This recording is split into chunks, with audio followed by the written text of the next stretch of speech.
वाहिगुरू जी का खालसा वाहिगुरू जी की फतेह। अस्सलाम वालेकुम आदाब बर्ज मैं हाँ तुहाडी होस्ट नीलम कौर। मैं टीवी 84 ਦੇ ਸਾਰੇ ਦਰਸ਼ਕਾਂ ਤੇ ਸਰੋਤਿਆਂ ਨੂੰ ਜੀ ਆਇਆਂ ਕਹਿੰਦੀਆਂ ਪ੍ਰੋਗਰਾਮ ਸੱਚ ਵਿੱਚ ਜਿਹੜੇ ਇਸ ਪ੍ਰੋਗਰਾਮ ਨਾਲ ਦੇਸ਼ਾਂ ਵਿਦੇਸ਼ਾਂ ਤੋਂ ਜੁੜ ਚੁੱਕੇ ਨੇ।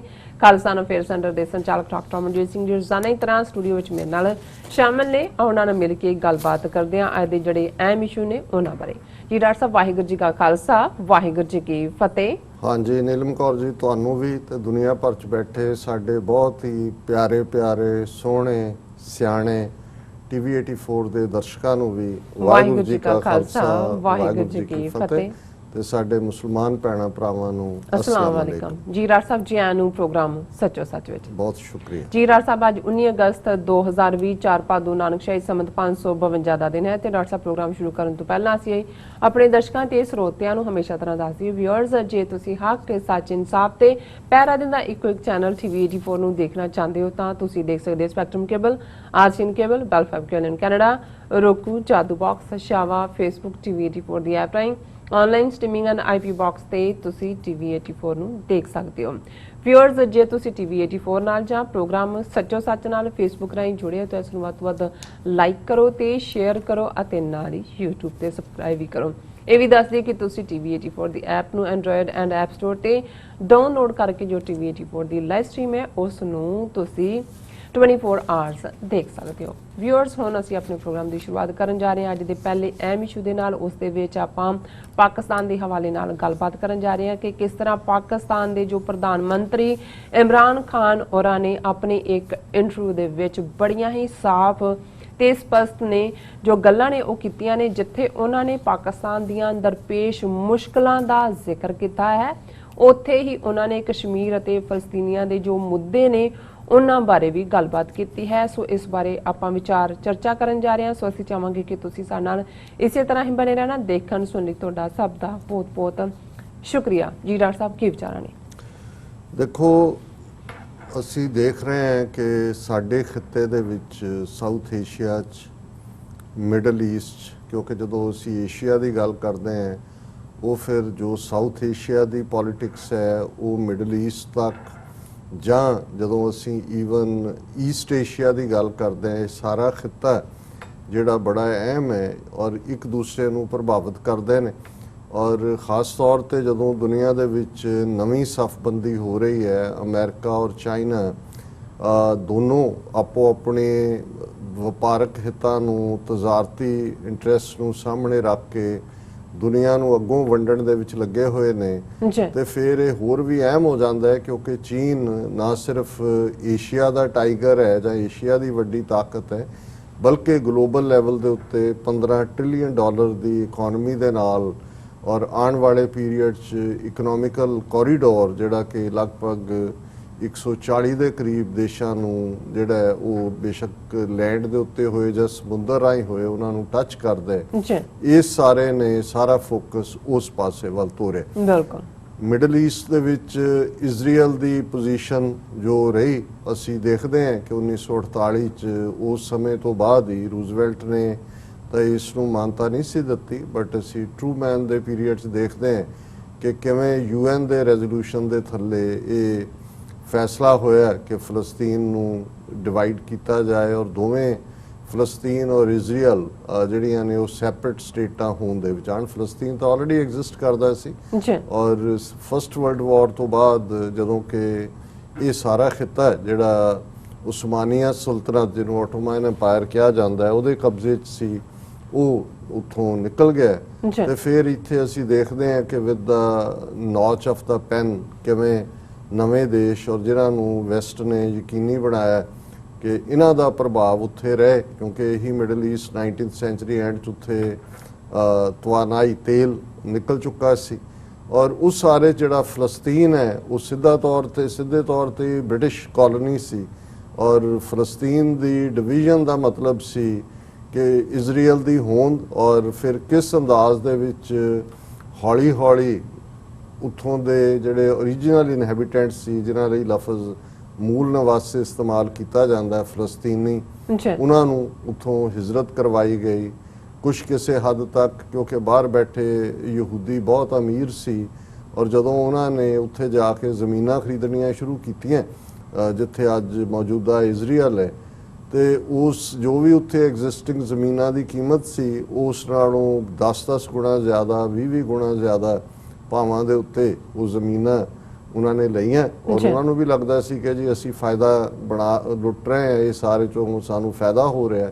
ਠੀਕ ਇਹੋ ਜਿਹਾ ਰੁਝਾਨ ਅਸੀਂ ਪੰਜਾਬ ਦੇ ਹਵਾਲੇ ਨਾਲ ਵੀ ਦੇਖ ਰਹੇ ਹਾਂ, ਭਾਰਤੀ ਕਬਜ਼ੇ ਵਾਲੇ ਪੰਜਾਬ ਦੇ, ਕਿ ਕਿਵੇਂ ਵੱਡਾ ਕਾਰਪੋਰੇਟ ਸੈਕਟਰ ਔਰ ਉਹਦੇ 'ਚ ਵੱਡੇ ਵੱਡੇ ਆਪਣੇ ਆਪ ਨੂੰ ਐਕਸਪਰਟ ਕਹਿਣ ਵਾਲੇ, ਜਿਹਦੇ 'ਚੋਂ ਕਹਿੰਦੇ ਨੇ ਜੀ ਇਹ ਖੇਤੀ, ਕਿਉਂਕਿ ਛੋਟੇ 80% ਕਿਸਾਨ, ਉਹਨਾਂ ਕੋਲ 5 ਏਕੜ ਤੋਂ ਘੱਟ ਜ਼ਮੀਨ ਹੈ, ਵੱਡੇ ਫਾਰਮ ਹੋਣ ਔਰ ਕਾਰਪੋਰੇਟ ਘਰਾਣੇ ਆਣ ਔਰ ਤੁਸੀਂ ਉਹਦੇ 'ਚ ਜਿਹੜਾ ਉਹ ਓਨਰ ਬਣ ਜਾਓ। ਮਤਲਬ ਇਹ ਹੈ ਵੀ ਕਿਸੇ ਨਾ ਕਿਸੇ ਬਹਾਨੇ ਨਾਲ ਉਹ ਜ਼ਮੀਨਾਂ ਖੋਣ ਦੀ ਲਾਈਨ ਚੱਲ ਰਹੀ ਹੈ। ਇੱਕ ਪਾਸੇ ਇਹ ਹੈ, ਦੂਸਰੇ ਪਾਸੇ ਵੱਡੇ ਪਾਰਕ ਬਣਾਉਣ ਦੇ ਨਾਂ ਥੱਲੇ ਜਾਂ ਇੰਡਸਟਰੀਅਲ ਹਾਊਸਿਸ ਬਣਾਉਣ ਦੇ ਨਾਂ ਥੱਲੇ ਜਿਹੜੀ ਐਨਵਾਇਰਨਮੈਂਟ ਨੂੰ ਵੀ ਡੈਮੇਜ ਕੀਤਾ ਜਾ ਰਿਹਾ ਹੈ। ਸ਼ਾਮਲਾਤ ਜ਼ਮੀਨਾਂ ਵੀ ਜਿਹੜੀਆਂ ਨੇ ਉਹ ਪੰਜਾਬ ਸਰਕਾਰ ਵੱਲੋਂ ਵੇਚੀਆਂ ਜਾ ਰਹੀਆਂ ਨੇ।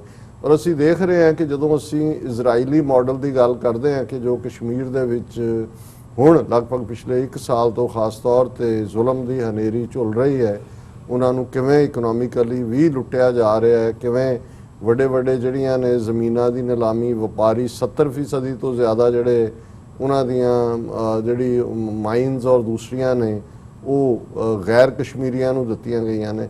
ਸੋ ਇਹੀ ਟ੍ਰੈਂਡ ਪੰਜਾਬ ਦੇ ਵਿੱਚ ਵੀ ਜ਼ਮੀਨਾਂ ਖੋਣ ਦੇ ਲਈ, ਕਿਉਂਕਿ ਪੰਜਾਬ ਦੀ ਇੱਕੋ ਇੱਕ ਦੌਲਤ ਜ਼ਮੀਨ ਹੈ। ਪਾਣੀ ਦੀ ਗੱਲ ਅਸੀਂ ਦੂਸਰੇ ਸੈਗਮੈਂਟ 'ਚ ਕਰਾਂਗੇ ਕਿ ਕਿਵੇਂ ਜਿਹੜਾ ਰਹਿੰਦ ਖੂੰਹਦ ਪਾਣੀ ਹੈ ਉਹਨੂੰ ਖੋਣ ਦੇ ਲਈ ਵੀ ਹੁਣ ਸੁਪਰੀਮ ਕੋਰਟ ਦੇ ਰਾਹੀਂ ਮੋਦੀ ਸਰਕਾਰ ਕਿਸ ਕਿਸਮ ਦਾ ਪੰਜਾਬ ਦੇ ਵਿੱਚ ਫਰਦਰ ਜ਼ੁਲਮ ਦਾ ਦੌਰ ਚਲਾ ਸਕਦੀ ਹੈ। ਸੋ ਇਹੀ ਪੰਜਾਬ ਦੇ ਵਿੱਚ ਕੀਤਾ ਜਾ ਰਿਹਾ। ਔਰ ਇੱਕ ਵਕਤ ਐਸਾ ਆ ਸਕਦਾ ਆਉਣ ਵਾਲੇ ਪੀਰੀਅਡ 'ਚ ਕਿ ਇਕੱਲਾ ਇਹ ਨਹੀਂ ਹੈ ਕਿ ਉੱਥੋਂ ਲੱਖਾਂ ਨੌਜਵਾਨ ਬੱਚੇ ਬੱਚੀਆਂ ਹਿਜਰਤ ਕਰ ਰਹੇ ਨੇ, ਕੋਈ ਆਸਟ੍ਰੇਲੀਆ, ਕੋਈ ਨਿਊਜ਼ੀਲੈਂਡ, ਕੋਈ ਕੈਨੇਡਾ ਪੜ੍ਹਨ ਦੇ ਨਾਂ ਥੱਲੇ। ਹਾਲਾਂ ਰੀਜ਼ਨ ਇਹੀ ਹੈ ਕਿ ਉਹਨੂੰ ਇਕਨੋਮਿਕਲੀ ਇੰਨਾ ਅਨਵਾਇਬਲ ਬਣਾ ਦਿੱਤਾ ਹੈ, ਉਹਨਾਂ ਦੇ ਕੋਲ ਰੁਜ਼ਗਾਰ ਨਹੀਂ ਹੈ, ਪੜ੍ਹਿਆ ਲਿਖਿਆ ਕੋਲ ਕੋਈ ਹੋਰ ਉਹਨਾਂ ਦਾ ਫਿਊਚਰ ਨਹੀਂ ਹੈ। ਸੋ ਇਹੋ ਜਿਹੀ ਹਾਲਾਤ ਜਦੋਂ ਇਜ਼ਰਾਈਲ ਦੀ ਕਾਇਮੀ ਤੋਂ ਵੀ ਪਹਿਲਾਂ ਜਦੋਂ ਉੱਥੇ ਜਿਹੜੀ ਇਹਨਾਂ ਨੇ ਮਾਈਗ੍ਰੇਸ਼ਨ ਦੀ ਲਾਈਨ ਫਲਸਤੀਨੀਆਂ ਦੀ ਸ਼ੁਰੂ ਕੀਤੀ, ਉਹਦਾ ਇੱਕ ਰੀਜ਼ਨ ਇਹ ਵੀ ਸੀ ਕਿ ਜ਼ਮੀਨਾਂ ਫਿਰ ਉੱਥੇ ਜੇ ਉਹਨੂੰ ਇੰਡਸਟਰੀਅਲਾਈਜ਼ ਕੀਤਾ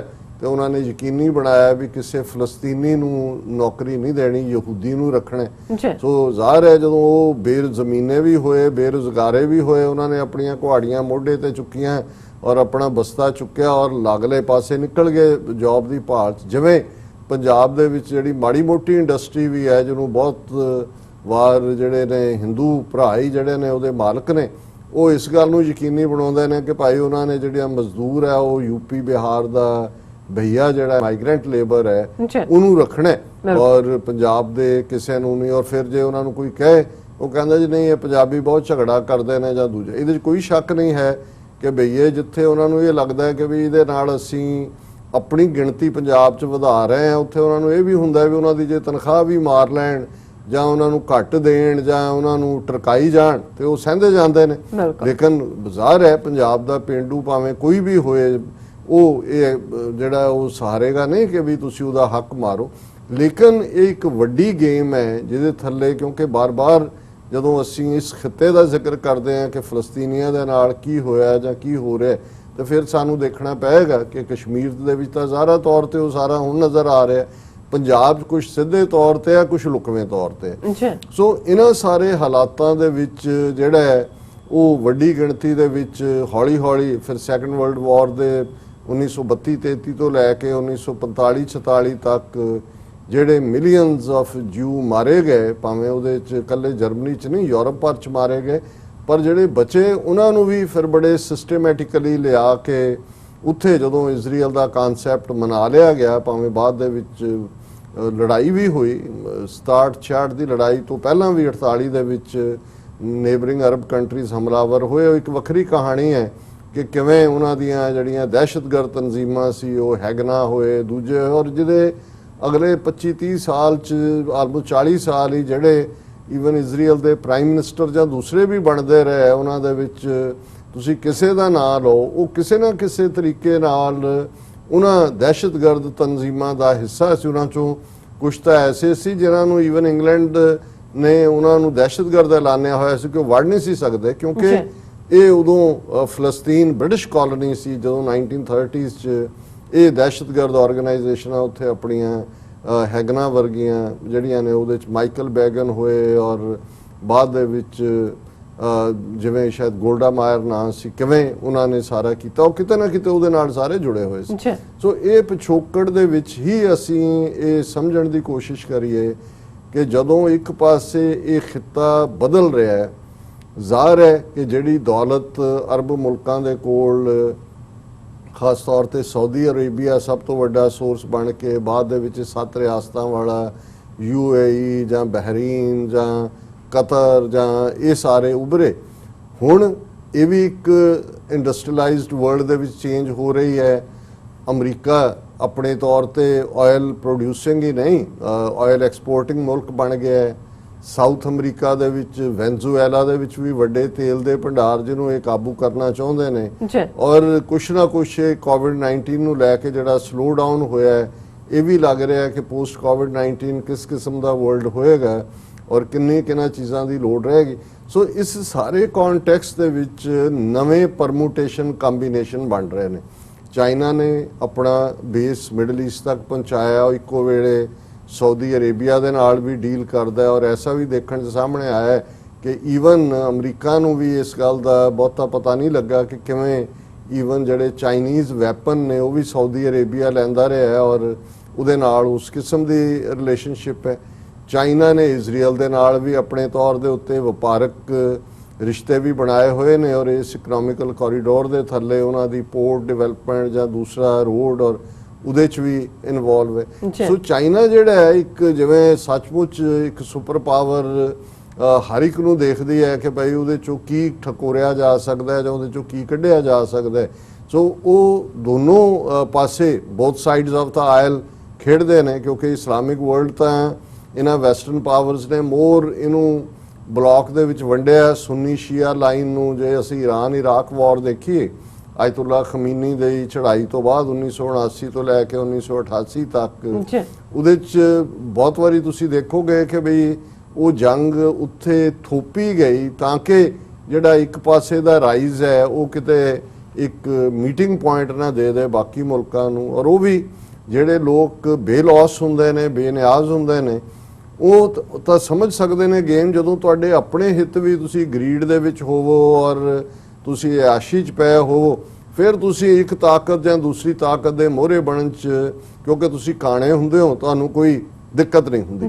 ਸੋ ਇਸ ਸਾਰੇ ਦੇ ਵਿੱਚ ਹੁਣ ਅਸੀਂ ਦੇਖ ਰਹੇ ਹਾਂ ਕਿ ਈਵਨ ਵਿਦਨ ਜਿਹੜਾ ਮੁਸਲਿਮ ਕੰਟਰੀਜ਼ ਇਨ ਜਨਰਲ ਔਰ OIC ਇਨ ਪਾਰਟਿਕੂਲਰ ਔਰ ਸਾਊਦੀ ਅਰੇਬੀਆ ਔਰ ਈਰਾਨ, ਸਾਊਦੀ ਅਰੇਬੀਆ ਦੇ ਗਲ 'ਚ ਯਮਨ ਵਿਚਲਾ ਰੌਲਾ, ਯਮਨ ਦੇ ਵਿੱਚ ਈਰਾਨ ਦੀ ਜਿਹੜੀ ਹੈ ਕੁਛ ਉਹਨਾਂ ਦੇ ਜਿਹੜੇ ਕਬੀਲਿਆਂ ਦੇ ਨਾਲ ਸਾਂਝ, ਔਰ ਇਸੇ ਤਰ੍ਹਾਂ ਮਿਡਲ ਈਸਟ ਦੇ ਵਿੱਚ ਵੀ। ਸੋ ਕੁੱਲ ਮਿਲਾ ਕੇ ਇਹ ਜਿਹੜੀ ਇੱਕ ਪਾਸੇ ਨੇੜਤਾ ਜਿਹਦੇ 'ਚ ਅਸੀਂ UAE ਵੱਲੋਂ ਇਜ਼ਰਾਈਲ ਨੂੰ ਫੁੱਲ ਸਕੇਲ ਮਾਨਤਾ ਔਰ ਡਿਪਲੋਮੈਟਿਕ ਰਿਲੇਸ਼ਨਸ ਦਾ ਕਾਇਮ ਹੋਣਾ ਦੇਖਦੇ ਹਾਂ, ਅਸੀਂ ਇਹ ਵੀ ਦੇਖ ਰਹੇ ਹਾਂ ਵੀ ਕਈ ਵਾਰ ਜਿਵੇਂ ਆਮ ਸਾਡੇ ਵੀ ਉਸ ਕਲਚਰ ਦਾ ਇੱਕ ਹਿੱਸਾ ਹੁੰਦਾ ਹੈ ਕਿ ਵੀ ਪਿੰਡ ਦੇ ਵਿੱਚ ਜੇ ਦੋ ਧੜੇ ਜਿਹੜੇ ਨੇ ਉਹ ਆਪਸ ਦੇ ਵਿੱਚ ਲੜ ਰਹੇ ਹੋਣ ਕਿ ਜੀ ਸਰਪੰਚ ਉਹ ਕਹਿੰਦਾ ਮੇਰਾ ਬਣਾਓ, ਉਹ ਕਹਿੰਦਾ ਮੇਰਾ ਬਣਾਓ, ਔਰ ਦੋਨੋਂ ਹੀ ਲੜ ਰਹੇ ਹੋਣ, ਤਾਂ ਫਿਰ ਕਈ ਵਾਰੀ ਵਿਚਾਲਿਓਂ ਤੀਜਾ ਨਿਕਲ ਆਉਂਦਾ ਹੈ ਕਿ ਜੀ ਇਹ UP ਦਾ ਭਾਵੇਂ ਭਈਆ ਹੈ ਪਰ ਚਲੋ ਮਾੜੀ ਜ਼ਮੀਨ ਵੀ ਉਹਦੇ ਕੋਲ ਹੈਗੀ ਹੈ,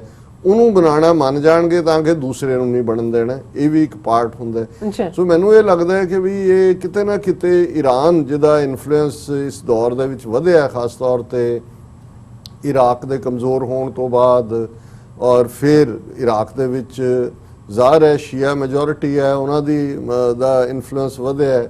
ਸੀਰੀਆ ਦੇ ਵਿੱਚ ਅਸਾਦ, ਜੂਨੀਅਰ ਅਸਾਦ, ਜਿਹਨੂੰ ਇਹ ਕੱਢਣਾ ਚਾਹੁੰਦਾ ਸੀ ਅਮਰੀਕਾ ਵੀ ਔਰ ਦੂਜੇ ਵੀ, ਲੇਕਿਨ ਇੱਕ ਪਾਸੇ ਈਰਾਨ, ਦੂਸਰੇ ਪਾਸੇ ਰਸ਼ੀਆ ਉਹਨਾਂ ਦੀ ਹਮਾਇਤ ਕਰ ਰਿਹਾ ਸੀ। ਔਰ ਉਸੇ ਪੀਰੀਅਡ 'ਚ ਇਹ ਬਹੁਤ ਵਾਰ ਇਹ ਜਿਹੜੀਆਂ ਆਈਸਿਸ ਵਰਗੀਆਂ ਆਰਗੇਨਾਈਜੇਸ਼ਨਸ, ਜਿਹੜੀ Islamic state, Syria and Iraq, ਇਹ ਦੋ ਉਹਦੇ ਹੁਣ ਤਾਂ ਅਖੀਰਲੇ ਦੋ ਲਫ਼ਜ਼ IS ਉਡਾ ਦਿੱਤੇ ਨੇ, ਪਰ Islamic state of Iraq and Syria ਵਾਂਗ ਹੀ ਸੀ, ਕਿਉਂਕਿ ਉਹਨਾਂ ਦੋਨਾਂ ਦੇ ਵਿੱਚ ਹੀ ਇਹ ਸਾਰੀ ਖੇਡ ਖੇਡੀ ਜਾ ਰਹੀ ਸੀ।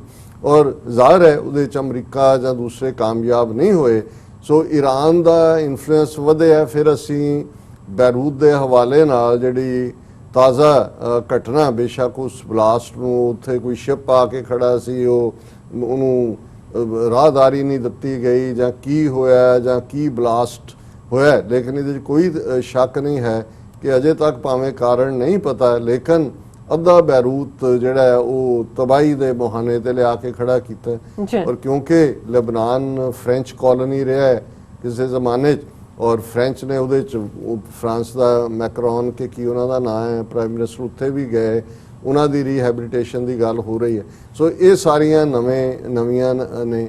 ਲੀਬੀਆ ਦੇ ਵਿੱਚ ਹੁਣ ਲੀਬੀਆ ਜਿਹੜੀ ਹੈ ਉਹ ਇਟਲੀ ਦੀ ਕਾਲੋਨੀ ਰਹੀ ਲੰਬਾ ਵਕਤ। ਉੱਥੇ ਗਦਾਫੀ ਜਿਹੜਾ ਲਗਭਗ 40 ਸਾਲ ਅਮਰੀਕਨਾਂ ਦੀ ਗੇਮ ਖੇਡਦਾ ਰਿਹਾ, ਲੇਕਿਨ ਇਵੈਂਚੁਅਲੀ ਜੋ ਹਾਲ ਲੀਬੀਆ ਦਾ ਵੀ ਹੋਇਆ, ਗਦਾਫੀ ਦਾ ਤਾਂ ਹੋਇਆ ਹੀ ਹੋਇਆ। ਉੱਥੇ ਇੱਕ ਸਿਵਲ ਵਾਰ ਆਪਣੀ ਕਿਸਮ ਦੀ, ਲੇਕਿਨ ਉਹਦੇ 'ਚ ਜਿਹੜੇ ਇੰਟਰਸਟ ਨੇ ਉਹਨਾਂ 'ਚ ਜ਼ਾਹਰ ਹੈ ਇਟਲੀ ਦਾ ਇੰਟਰਸਟ ਹੈ। ਫਿਰ ਉੱਥੇ ਟਰਕੀ ਉਹਨੇ ਵੀ ਆਪਣਾ ਪੈਰ ਜਮਾਇਆ, ਕਿਉਂਕਿ ਨਾਲ ਦੀ ਨਾਲ ਕਿਸੇ ਵੇਲੇ ਅਸੀਂ ਜਦੋਂ ਇਜਿਪਟ ਦੇਖਦੇ ਹਾਂ, ਇਜਿਪਟ ਦੇ ਨਾਲ ਬਾਰਡਰ ਲੱਗਦਾ ਲੀਬੀਆ ਦਾ।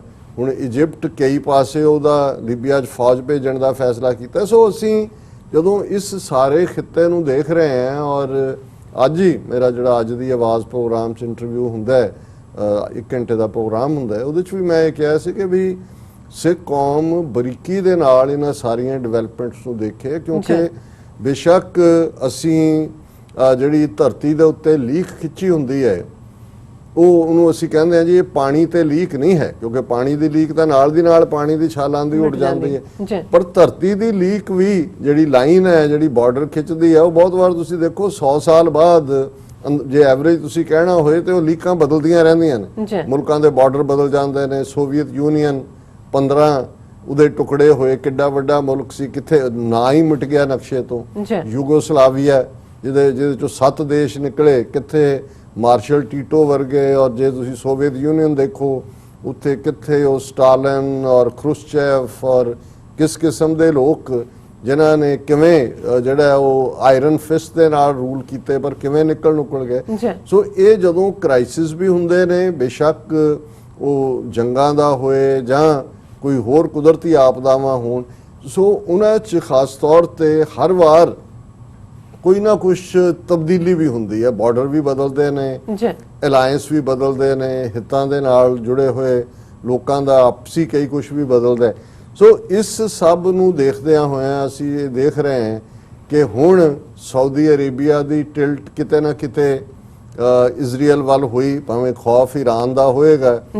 UAE ਜਿਹੜਾ ਬਿਲਕੁਲ ਉਹਨੇ ਰੈਕਗਨੀਸ਼ਨ ਕੀਤਾ, ਔਰ ਇੱਕਦਮ ਇੱਕ ਦੌੜ ਜਿਹੀ ਸ਼ੁਰੂ ਹੋ ਰਹੀ ਸੀ ਕਿ ਲੱਗਦਾ ਸੀ ਕਿ ਬਹੁਤ ਸਾਰੇ ਜਿਹੜੇ ਨੇ ਹੁਣ ਇਜ਼ਰਾਈਲ ਨੂੰ ਰੈਕਗਨੀਸ਼ਨ ਵੱਲ ਜਾਣਗੇ, ਲੇਕਿਨ ਸੁਡਾਨ ਜਿਹੜਾ ਫੋਰਨ ਮਿਨਿਸਟਰ ਦਾ ਕੋਈ ਇਸ ਤੇ ਸਟੇਟਮੈਂਟ ਆਈ, ਬਟ ਉਹ ਨਾਲ ਦੀ ਨਾਲ ਜਿਹੜਾ ਕੰਮ ਗਾਇਬ ਹੋ ਗਿਆ, ਔਰ ਬਾਕੀਆਂ ਨੇ ਵੀ ਡਿਸਟੈਂਸ ਕੀਤਾ।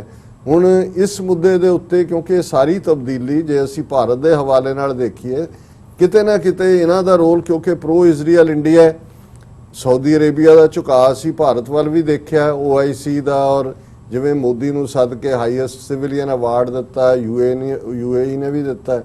ਕਸ਼ਮੀਰ ਦੇ ਮੁੱਦੇ ਤੇ ਬਿਲਕੁਲ ਉਹਨਾਂ ਦਾ ਡੱਬ ਬਣ ਜਾਣਾ। ਪਾਕਿਸਤਾਨ ਦੇ ਫੋਰਨ ਮਿਨਿਸਟਰ ਨੇ ਜੇ ਇਸ ਦੇ ਉੱਤੇ ਐਗਰੈਸਿਵ ਸਟੈਂਸ ਲਿਆ ਤੇ ਕਿਵੇਂ ਆਲਮੋਸਟ ਐਕਸਪਲੇਨੇਸ਼ਨ ਕਾਲ ਕਰਨ ਵਾਂਗ ਉਹ ਮਾਹੌਲ ਬਣਾ ਦੇਣਾ। ਸੋ ਇਸ ਸਾਰੇ ਮੁੱਦੇ ਤੇ ਜਿਹੜੀਆਂ ਨਜ਼ਰਾਂ ਨੇ ਉਹ ਪਾਕਿਸਤਾਨ ਵੱਲ ਲੱਗੀਆਂ ਹੋਈਆਂ ਸੀ। ਮੈਂ ਵੀ ਬੜਾ ਕਲੋਜ਼ਲੀ ਇਸ ਨੂੰ ਦੇਖ ਰਿਹਾ ਸੀ ਕਿ ਪਾਕਿਸਤਾਨ ਇਸ ਮੁੱਦੇ ਦੇ ਉੱਤੇ, ਕਿਉਂਕਿ ਪਾਕਿਸਤਾਨ ਲਈ ਸਾਊਦੀ ਅਰੇਬੀਆ ਵੀ ਬੜਾ ਅਹਿਮ ਹੈ, ਜ਼ਾਹਰ ਹੈ ਇੱਕ ਹੋਲੀ ਲੈਂਡ ਹੈ, ਮੱਕਾ ਸ਼ਰੀਫ, ਮਦੀਨਾ ਸ਼ਰੀਫ ਉਸ ਧਰਤੀ ਤੇ ਹੈ, ਔਰ ਪਾਕਿਸਤਾਨ ਦੇ ਸਬੰਧ ਵੀ ਹਮੇਸ਼ਾ ਗੂੜੇ ਰਹੇ ਨੇ। ਦੁੱਖ ਵੇਲੇ ਵੀ ਸਾਊਦੀ ਅਰੇਬੀਆ ਜਿਹੜਾ ਹੈ ਉਹ ਆਰਥਿਕ ਮਦਦ ਵੀ ਕਰਦਾ ਰਿਹਾ ਹੈ, ਫ੍ਰੀ ਤੇਲ ਵੀ ਦਿੰਦਾ ਰਿਹਾ, ਔਰ ਇਸੇ ਤਰ੍ਹਾਂ ਪਾਕਿਸਤਾਨ ਨੇ ਵੀ ਹਮੇਸ਼ਾ ਜਿਹੜਾ ਉਹ ਹਰ ਇੰਟਰਨੈਸ਼ਨਲ ਲੈਵਲ ਤੇ ਉਹਨਾਂ ਦੀ ਲੌਬੀ ਵੀ ਕੀਤੀ ਹੈ, ਔਰ ਕੋਈ ਕੰਟਰਾਸਟ ਵੀ ਨਹੀਂ ਸੀ, ਕਿਉਂਕਿ ਅਮਰੀਕਾ ਨਾਲ ਵੀ ਸਾਊਦੀ ਅਰੇਬੀਆ ਦੀ ਰਿਲੇਸ਼ਨਸ਼ਿਪ ਸੀ, ਔਰ ਕੋਲਡ ਵਾਰ ਈਰਾ 'ਚ ਪਾਕਿਸਤਾਨ ਵੀ ਅਮਰੀਕਨ ਖੈਮੇ 'ਚ ਸੀ। ਔਰ ਈਵਨ ਅਮਰੀਕਾ ਦੇ ਲਈ ਤਾਂ ਮੈਂ ਕੱਲ ਪਰਸੋਂ ਹੀ ਦੇਖ ਰਿਹਾ ਸੀ ਕਿ ਸੀਟੋ, ਹੁਣ ਉਹਦੇ ਹਾਲਾਂਕਿ ਕੋਈ ਪਾਕਿਸਤਾਨ ਨਾਲ ਬਾਰਡਰ ਨਹੀਂ ਸੀ ਲੱਗਦਾ, ਲੇਕਿਨ ਇਹ ਜਿਹੜੀ ਸਾਊਥ ਏਸ਼ੀਅਨ ਇਹ ਟ੍ਰੀਟੀ ਆਰਗੇਨਾਈਜੇਸ਼ਨ, ਕੱਲਾ ਸਾਊਥ ਏਸ਼ੀਅਨ ਹੀ, ਸਾਊਥ ਈਸਟ ਜਿਹੜਾ ਹੈ TT ਆਰਗੇਨਾਈਜੇਸ਼ਨ ਵਾਲਾ ਜਿਹਨੂੰ ਮਨੀਲਾ ਪੈਕਟ ਵੀ ਕਹਿੰਦੇ ਨੇ, ਔਰ ਉਹ ਜ਼ਫਰੁੱਲਾ ਖਾਨ ਫੋਰਨ ਮਿਨਿਸਟਰ ਸੀ। ਹਾਲਾਂ ਪਾਕਿਸਤਾਨ ਦੇ ਵਿੱਚ ਡਿਵੀਜ਼ਨ ਸੀ ਕਿ ਵੀ ਇੱਕ ਪਾਸਾ ਸੀ ਕਿ ਜੁਆਇਨ ਕਰੋ ਨਾ ਕਰੋ, ਪਾਕਿਸਤਾਨ ਨੇ ਜੁਆਇਨ ਕੀਤਾ ਸੀਟੋ ਨੂੰ। ਸੋ ਜ਼ਾਹਰ ਹੈ ਕਿ ਵੀ ਉਹ ਜੇ ਅਸੀਂ ਨੈਟੋ ਔਰ ਦੂਜੇ ਤੀਜੇ ਦੇ ਥੱਲੇ ਦੇਖਦੇ ਹਾਂ ਕਿ ਟਰਕੀ ਨੂੰ ਨੈਟੋ 'ਚ ਜੁਆਇਨ ਤਾਂ ਕਰਵਾ ਲਿਆ ਲੇਕਿਨ ਯੂਰਪੀਅਨ ਯੂਨੀਅਨ 'ਚ ਵੜਨ ਨਹੀਂ ਦਿੱਤਾ। ਸੋ ਇਸੇ ਤਰ੍ਹਾਂ ਪਾਕਿਸਤਾਨ ਨੇ ਵੀ ਆਊਟ ਆਫ ਦਾ ਵੇ ਜਾ ਕੇ ਅਮਰੀਕਾ ਦੇ ਖੈਮੇ ਦੇ ਵਿੱਚ ਆਪਣੀ ਲਾਇਲਟੀ ਦਿਖਾਈ, ਪਰ ਜਦੋਂ ਇਹ ਭੁੱਲ ਜਾਂਦੇ ਨੇ ਸਾਰੇ ਕਿ ਇਨ ਦਾ ਐਂਡ ਆਫ ਦਾ ਡੇ ਇਹ ਸਾਰੇ ਤਜ਼ਾਰਤੀ ਜੇ ਉਹਨਾਂ ਦੇ ਹਿੱਤ ਹੁੰਦੇ ਨੇ।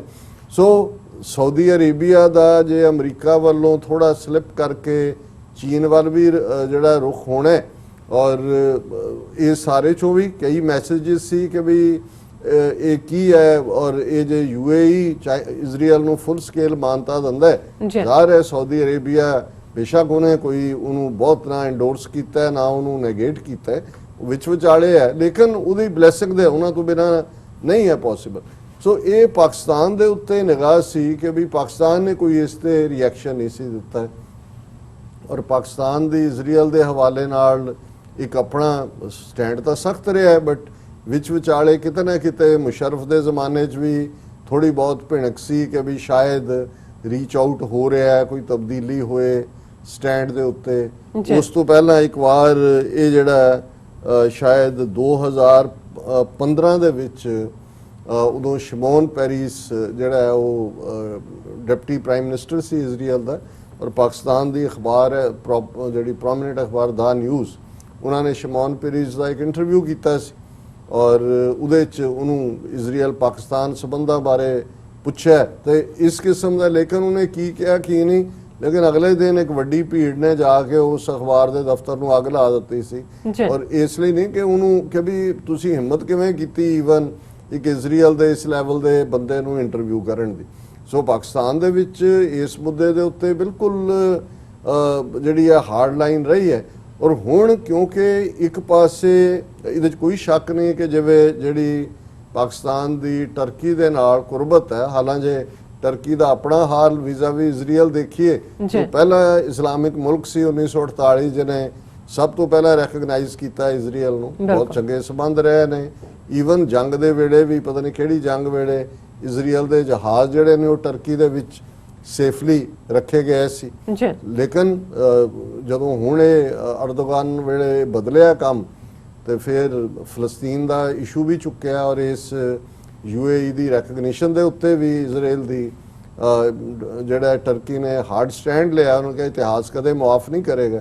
ਹੁਣ ਇਸ ਵੇਲੇ ਜੇ ਸਾਊਦੀ ਅਰੇਬੀਆ ਦਾ ਸੌਫਟ ਕਾਰਨਰ ਹੈ ਕਿਤੇ ਨਾ ਕਿਤੇ ਇਸ ਸਾਰੇ 'ਚ ਅਮਰੀਕਨ ਦਬਾਅ ਵੀ ਹੋਏਗਾ। ਪ੍ਰੈਜ਼ੀਡੈਂਟ ਟਰੰਪ ਨੇ ਵੀ ਨਵੰਬਰ ਇਲੈਕਸ਼ਨ 'ਚ ਦੱਸਣਾ ਸੀ ਕਿ ਦੇਖੋ ਮੈਂ ਕਿੰਨੀ ਵੱਡੀ ਪ੍ਰਾਪਤੀ ਕੀਤੀ, ਇਸ ਡੀਲ ਨੂੰ ਵੀ ਉਹਨਾਂ ਨੇ ਅਬਰਾਹਮਨਿਕ ਡੀਲ ਕਿਹਾ ਕਿ ਵੀ ਜਿਵੇਂ ਈਸਾਈ ਯਹੂਦੀ ਮੁਸਲਮਾਨ ਇਹ ਸਾਰੇ ਅਬਰਾਹਮ ਦੀ ਔਲਾਦ, ਔਰ ਉਹੀ ਪ੍ਰੋਫਿਟ ਜਾਂ ਹਜ਼ਰਤ ਇਬਰਾਹਿਮ ਨੇ ਕਿ ਇਹ ਤਾਂ ਭਰਾਵਾਂ ਦੀ ਆਪਸੀ ਹੋ ਗਿਆ ਵੀ ਇਹ ਤਾਂ ਡੀਲ ਹੀ ਉਹ ਹੈ, ਇਹਨੂੰ ਨਾ ਇਹ ਟਰੰਪ ਨੇ ਦਿੱਤਾ।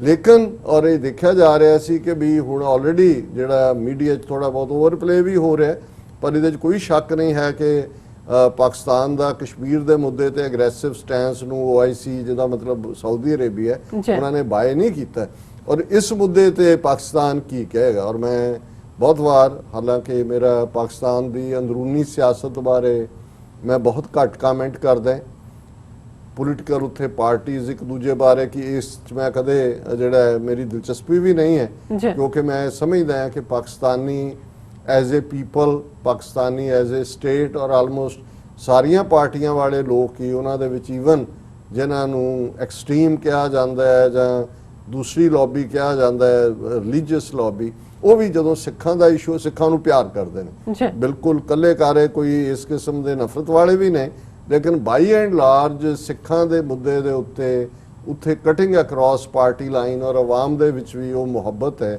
ਔਰ ਮੈਂ ਕਦੇ ਨਹੀਂ ਇਹ ਚਾਹੁੰਦਾ ਕਿ ਵੀ ਉਹਨੂੰ ਅਸੀਂ ਇੱਕ, ਪਰ ਫਿਰ ਵੀ ਮੈਂ ਇਹ ਮਹਿਸੂਸ ਕਰਦਾ ਹਾਂ ਕਿ ਜਿੱਥੇ ਕੋਈ ਵੀ ਚੰਗੀ ਗੱਲ ਹੈ ਉਸ ਨੂੰ ਰੈਕਗਨਾਈਜ਼ ਕਰਨਾ, ਉਸ ਨੂੰ ਉਹਦਾ ਡਿਊ ਦੇਣਾ, ਇਹ ਵੀ ਇੱਕ ਇਮਾਨਦਾਰੀ ਦਾ ਕੰਮ ਹੁੰਦਾ। ਔਰ ਮੈਂ ਜਦੋਂ ਈਵਨ ਪਾਕਿਸਤਾਨ ਦੀ ਸਟੇਟ ਦੇ ਸਿੱਖਾਂ ਨਾਲ ਰਿਲੇਸ਼ਨਸ਼ਿਪ ਵੀ ਅਦਰਵਾਈਜ਼ ਵੀ ਤਰੱਕੀ ਦੇ ਵਿੱਚ ਕਿਹਦਾ ਕੀ ਰੋਲ ਹੈ, ਉਹਨਾਂ ਦਾ ਮੈਂ ਹਮੇਸ਼ਾ ਹੀ ਜਿਹੜਾ ਉਹ ਜ਼ਿਕਰ ਕਰਦਾ। ਜੀ। ਸੋ ਮੈਂ ਅੱਜ ਹੀ ਜਿਹੜਾ ਇੰਟਰਵਿਊ ਸ਼ਾਇਦ ਪਿਛਲੇ ਕੱਲ ਕੀਤਾ ਹੋਏਗਾ, ਦੁਨੀਆ ਉਹਨਾਂ ਦਾ ਬਹੁਤ ਪਪੂਲਰ ਟੀਵੀ ਚੈਨਲ ਹੈ, ਇੱਕ ਵਾਰ ਮੈਨੂੰ ਵੀ ਉਹਨਾਂ ਦੇ ਜਿਹੜੇ ਮੇਨ ਬੜੇ ਪਪੂਲਰ ਐਂਕਰ ਨੇ ਕਾਮਰਾਨ ਖਾਨ, ਉਹਨਾਂ ਨੇ ਬਰੀਫ ਟੈਲੀਫੋਨਿਕ ਇੰਟਰਵਿਊ ਕੀਤਾ ਸੀ ਕੁਝ ਮਹੀਨੇ ਪਹਿਲਾਂ। ਜੀ। ਸੋ ਕਾਮਰਾਨ ਖਾਨ ਨੇ 1-to-1 ਇਮਰਾਨ ਖਾਨ ਉਹਨਾਂ ਦੇ ਨਾਲ ਲੰਬਾ ਚੌੜਾ ਇੰਟਰਵਿਊ ਕੀਤਾ, ਮੇਰੇ ਖਿਆਲ 1.25 ਘੰਟੇ 1.5 ਘੰਟੇ ਦਾ।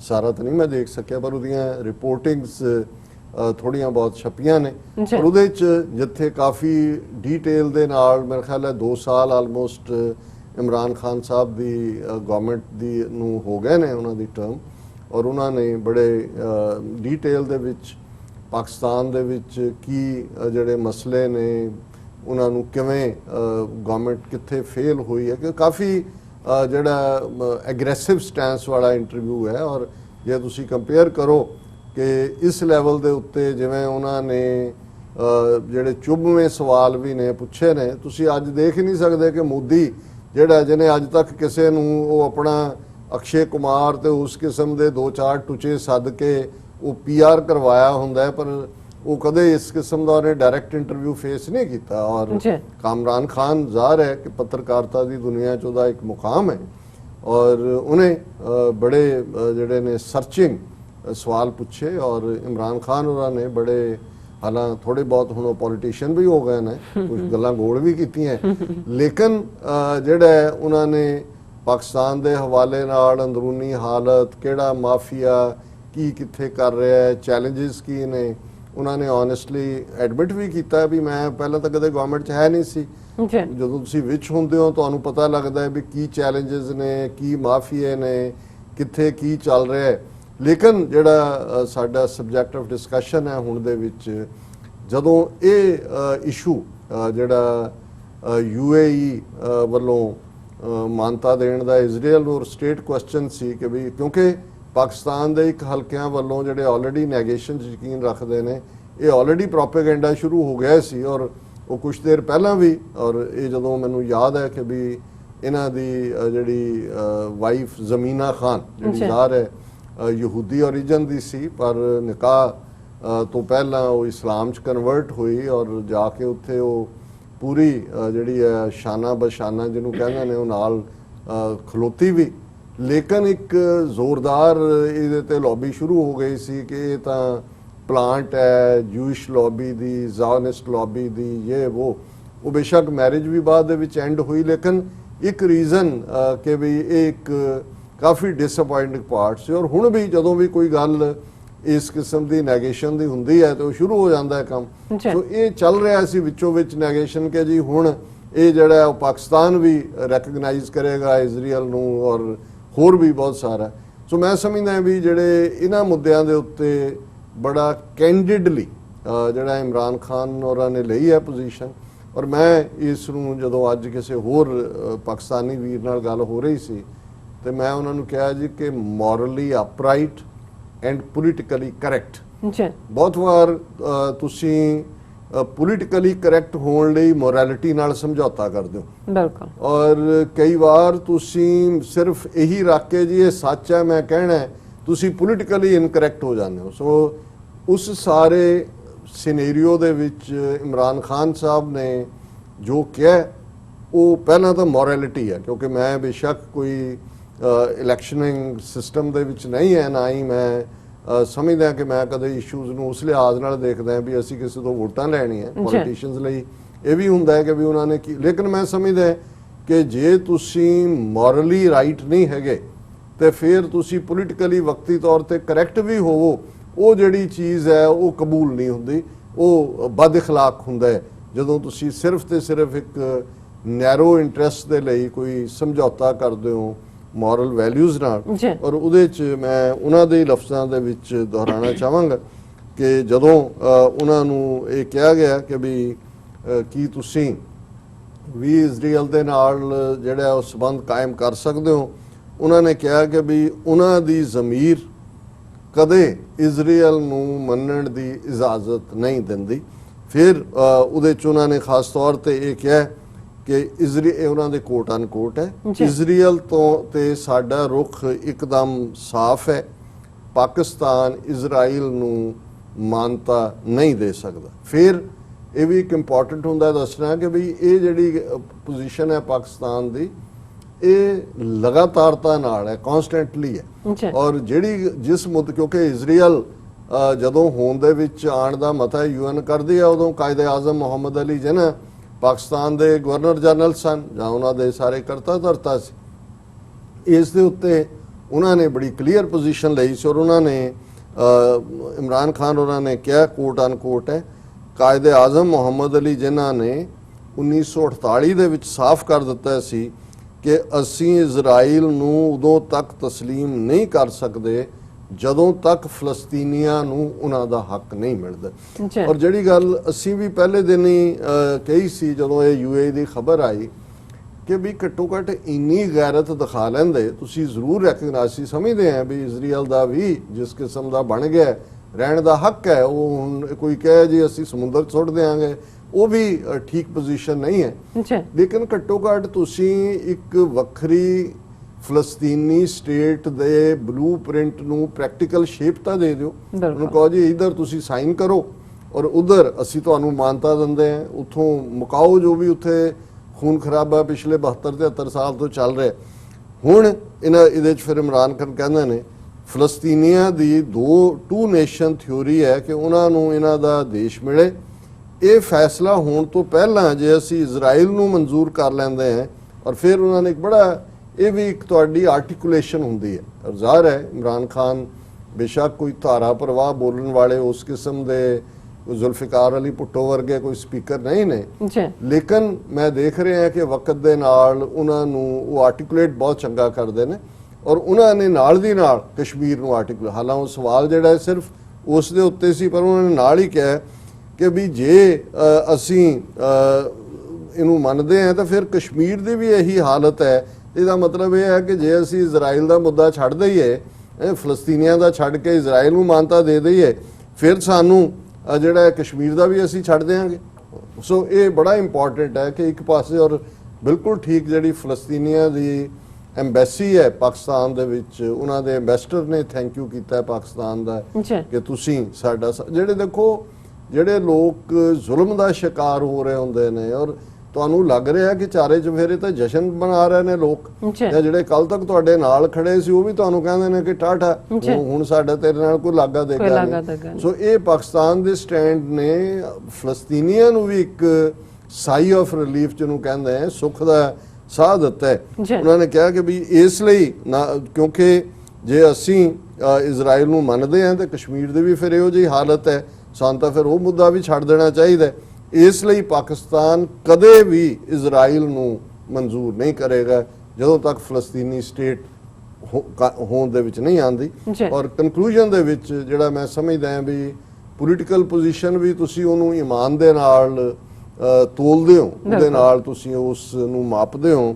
ਉਹਨਾਂ ਨੇ ਕਿਹਾ ਕਿ ਇਨਸਾਨ ਅੱਲਾਹ ਨੂੰ ਜਵਾਬਦੇਹ ਹੈ। ਜਦੋਂ ਅਸੀਂ ਇਜ਼ਰਾਈਲ ਜਾਂ ਫਲਸਤੀਨ ਦੀ ਗੱਲ ਕਰਦੇ ਹਾਂ ਤੇ ਫਿਰ ਸਾਨੂੰ ਇਹ ਜ਼ਰੂਰ ਸੋਚਣਾ ਚਾਹੀਦਾ ਕਿ ਅਸੀਂ ਅੱਲਾਹ ਨੂੰ ਕੀ ਜਵਾਬ ਦੇਵਾਂਗੇ ਜਿਨ੍ਹਾਂ ਲੋਕਾਂ ਦੇ ਉੱਤੇ ਹਰ ਕਿਸਮ ਦੀਆਂ ਜ਼ਿਆਦਤੀਆਂ ਹੋਈਆਂ ਨੇ, ਹੋ ਰਹੀਆਂ ਨੇ, ਜਿਨ੍ਹਾਂ ਦੇ ਸਾਰੇ ਹੱਕ ਖੋਹ ਲਏ ਗਏ ਨੇ। ਕੀ ਅਸੀਂ ਉਹਨਾਂ ਨੂੰ ਐਵੇਂ ਬੇਸਹਾਰਾ ਛੱਡ ਸਕਦੇ ਹਾਂ? ਮੇਰੀ ਜ਼ਮੀਰ ਇਹੋ ਜਿਹਾ ਕਰਨ ਦੀ ਆਗਿਆ ਨਹੀਂ ਦਿੰਦੀ ਔਰ ਮੈਂ ਇਹਨੂੰ ਕਦੇ ਵੀ ਮਨਜ਼ੂਰ ਨਹੀਂ ਕਰਾਂਗਾ। ਸੋ ਮੈਂ ਸਮਝਦਾ ਕਿ ਵੀ ਇਹ ਇੱਕ ਬੜੀ ਬੋਲਡ ਪੋਜੀਸ਼ਨ ਹੈ ਔਰ ਇਮਰਾਨ ਖਾਨ ਸਾਹਿਬ ਹੀ ਨਹੀਂ, ਪਾਕਿਸਤਾਨ ਦਾ ਮੁਲਕ ਵੀ ਵਧਾਈ ਦਾ ਹੱਕਦਾਰ ਹੈ ਕਿ ਉਹਨਾਂ ਨੂੰ ਇਸ ਕਿਸਮ ਦਾ ਜਿਹੜਾ ਦੇਖੋ ਹਿਸਟਰੀ ਦੇ ਸਟੇਚਰ ਤੇ ਠੀਕ ਹੈ, ਬਹੁਤ ਸਾਰੀਆਂ ਗਲਤੀਆਂ ਵੀ ਹੁੰਦੀਆਂ, ਇਨਰ ਗਵਰਨੈਂਸ ਕੀ ਹੈ, ਕਿਤੇ ਇਮੈਚੁਰਿਟੀ ਹੈ, ਕਿਤੇ ਸਟੱਬਰਨੈਸ ਹੋਏਗੀ, ਲੇਕਿਨ ਜਿਹੜਾ ਗਲੋਬਲੀ ਇਮੇਜ ਹੈ ਉਸ ਦੇ ਉੱਤੇ ਔਰ ਕੱਲ ਨੂੰ ਫਿਊਚਰ ਜਨਰੇਸ਼ਨਸ ਨੂੰ ਜਵਾਬ ਦੇਣ ਦੇ ਲਈ ਕਿ ਭਾਈ ਹਿਸਟਰੀ ਦੀ ਜੰਕਚਰ ਦੇ ਉੱਤੇ ਤੁਸੀਂ ਕੀ ਕੀਤਾ ਸੀ। ਸੋ ਮੈਂ ਸਮਝਦਾ ਵੀ ਉਹਨਾਂ ਨੇ ਕੱਲਾ ਫਲਸਤੀਨੀਆਂ ਦੇ ਹੱਕ ਨੂੰ ਨਹੀਂ ਡਿਫੈਂਡ ਕੀਤਾ, ਇੱਕ ਵਾਰ ਫਿਰ ਉਹਨਾਂ ਨੇ ਕਸ਼ਮੀਰੀਆਂ ਨੂੰ ਵੀ ਮੈਸੇਜ ਦਿੱਤਾ ਹੈ ਕਿ ਅਸੀਂ ਤੁਹਾਨੂੰ ਬੇਸਹਾਰਾ ਨਹੀਂ ਛੱਡਾਂਗੇ। ਔਰ ਇਹ ਮੈਂ ਸਮਝਦਾ ਕਿ ਵੀ ਮੋਰਲੀ ਅਪਰਾਈਟ ਔਰ ਪੋਲੀਟੀਕਲੀ ਕਰੈਕਟ ਪੋਜੀਸ਼ਨ। ਜੀ ਡਾਕਟਰ ਸਾਹਿਬ ਤੁਹਾਡਾ ਬਹੁਤ ਬਹੁਤ ਸ਼ੁਕਰੀਆ। ਸੋ ਇੱਥੇ ਲੈਣੇ ਬ੍ਰੇਕ ਤੋਂ ਪਹਿਲਾਂ ਅਸੀਂ ਆਪਣੇ ਦਰਸ਼ਕਾਂ ਤੇ ਸਰੋਤਿਆਂ ਨੂੰ ਅਪੀਲ ਤੇ ਬੇਨਤੀ ਕਰਦੇ ਹਾਂ ਵਿਊਅਰਸ, ਜਿਸ ਤਰ੍ਹਾਂ ਕਿ ਤੁਸੀਂ ਜਾਣਦੇ ਹੋ ਕਿ TV 84 ਪਿਛਲੇ 7 ਸਾਲਾਂ ਤੋਂ ਹੱਕ ਸੱਚ ਇਨਸਾਫ ਦੀ ਜੋ ਆਵਾਜ਼ ਹੈ ਉਸ ਨੂੰ ਬੁਲੰਦ ਕਰ ਰਿਹਾ ਹੈ। ਸੋ ਅਸੀਂ ਚਾਹਾਂਗੇ ਕਿ ਜੇ ਤੁਸੀਂ ਇਹ ਆਵਾਜ਼ ਇਸੇ ਤਰ੍ਹਾਂ ਹੀ ਬੁਲੰਦ ਰੱਖਣਾ ਚਾਹੁੰਦੇ ਹੋ ਤਾਂ ਤੁਸੀਂ ਵੱਧ ਤੋਂ ਵੱਧ ਆਪਣੀ ਮਾਈਕ ਸਹਾਇਤਾ ਹੈ ਉਹ ਸਾਨੂੰ ਡੋਨੇਟ ਕਰੋ। ਡੋਨੇਟ ਕਰਨ ਲਈ ਸਾਡੀ ਵੈਬਸਾਈਟ tv84.tv ਤੇ ਜਾ ਕੇ ਪੇਪਲ ਦੀ ਵਰਤੋਂ ਕਰਕੇ ਵਨ ਟਾਈਮ ਡੋਨੇਟ ਕਰ ਸਕਦੇ ਹੋ, ਮੰਥਲੀ ਡੋਨੇਟ ਵੀ ਕਰ ਸਕਦੇ ਹੋ। ਤੁਸੀਂ TV84 ਦੇ ਨਾਮ ਤੇ ਚੈੱਕ ਬਣਾ ਕੇ ਸਾਨੂੰ ਮੇਲ ਵੀ ਕਰ ਸਕਦੇ ਹੋ ਸਾਡੇ ਇਸ ਪਤੇ ਤੇ 36-01 37th Avenue, Long Island City, New York 11101 USA, ਜਾਂ ਫਿਰ ਤੁਸੀਂ ਸਾਨੂੰ ਫੋਨ ਰਾਹੀਂ ਵੀ ਸੰਪਰਕ ਕਰ ਸਕਦੇ ਹੋ ਸਾਡੇ ਫੋਨ ਨੰਬਰ ਤੇ 5164060694। Thank you so much. ਵਿਚਾਰਾਂ ਦਾ ਸਿਲਸਿਲਾ ਇਸ ਤਰ੍ਹਾਂ ਚੱਲਦਾ ਰਹੇਗਾ। ਮਿਲਦੇ ਹਾਂ ਛੋਟੇ ਜਿਹੇ ਬ੍ਰੇਕ ਤੋਂ ਬਾਅਦ।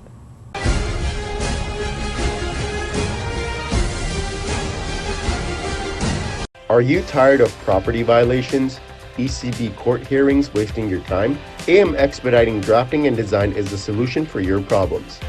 AM Expediting Drafting and Design offers services that range from architectural drawings to expediting services to DOB, FDNY, and other agencies. Or visit their location at 116-15 Myrtle Avenue in Richmond Hill. Call AM Expediting Drafting and Design now at 718-725-0059. ਕੀ ਤੁਹਾਨੂੰ 30, 40 ਜਾਂ 50 ਦਿਨ wait ਕਰਨੀ ਪੈ ਰਹੀ ਹੈ ਤੁਹਾਡੇ check ਲਈ? ਫਿਰ ਬ੍ਰੋਕਰਾਂ ਪਿੱਛੇ ਭੱਜਦੇ ਫਿਰਦੇ ਹੋ ਪੈਸੇ ਲਈ। ਬਹੁਤ ਜ਼ਿਆਦਾ ਟਾਈਮ ਵੇਸਟ ਹੋ ਜਾਂਦਾ ਇੱਦਾਂ ਤਾਂ। ਜੇ ਤੁਸੀਂ ਅੱਜ ਹੀ ਪੈਸੇ ਲੈਣੇ ਤਾਂ ਬੌਬਟੇਲ ਨੂੰ ਕਾਲ ਕਰੋ। ਬੌਬਟੇਲ ਤੁਹਾਡੀਆਂ ਇਨਵੌਇਸਸ ਸੇਮ ਡੇ ਫੰਡ ਕਰ ਸਕਦੇ ਹਨ for a small fee, no contract, no reserve and no hidden fees. ਅੱਜ ਹੀ ਕਾਲ ਕਰੋ ਬੌਬਟੇਲ ਨੂੰ ਤੇ ਤੁਹਾਡਾ ਪਹਿਲਾ ਮਹੀਨਾ ਫ੍ਰੀ। 410-204-2084 ਅਗੇਨ 410-204-2084। ਕਦੋਂ ਤੱਕ, ਹਾਂ ਕਦੋਂ ਤੱਕ ਅਸੀਂ ਭਾਰਤ ਅਤੇ ਦੁਨੀਆ ਭਰ ਦੇ ਵਿੱਚ ਵਸਦੇ ਸਿੱਖਾਂ ਦੇ ਮਸਲਿਆਂ ਤੇ ਭਾਰਤੀ ਚੈਨਲਾਂ ਦਾ ਝੂਠਾ ਪ੍ਰੋਪੇਗੈਂਡਾ ਬਰਦਾਸ਼ਤ ਕਰਦੇ ਰਹਾਂਗੇ? ਆਓ ਮੇਰੇ ਨਾਲ ਜੁੜੋ ਪ੍ਰੋਗਰਾਮ ਗੁਫ਼ਤਗੂ ਵਿੱਚ। ਸਿੱਖ ਨਜ਼ਰੀਏ ਤੋਂ ਰੋਜ਼ਾਨਾ ਵਾਪਰ ਰਹੀਆਂ ਘਟਨਾਵਾਂ ਦਾ ਵਿਸ਼ਲੇਸ਼ਣ ਕਰੀਏ। ਲਾਈਵ ਕਾਲਸ ਅਤੇ ਈਮੇਲਸ ਰਾਹੀਂ ਇਸ ਪ੍ਰੋਗਰਾਮ ਦਾ ਹਿੱਸਾ ਬਣੋ। ਮੰਡੇ ਟੂ ਫਰਾਈਡੇ ਰਾਤ 9:30 ਵਜੇ ਸਿਰਫ TV 84 ਤੇ।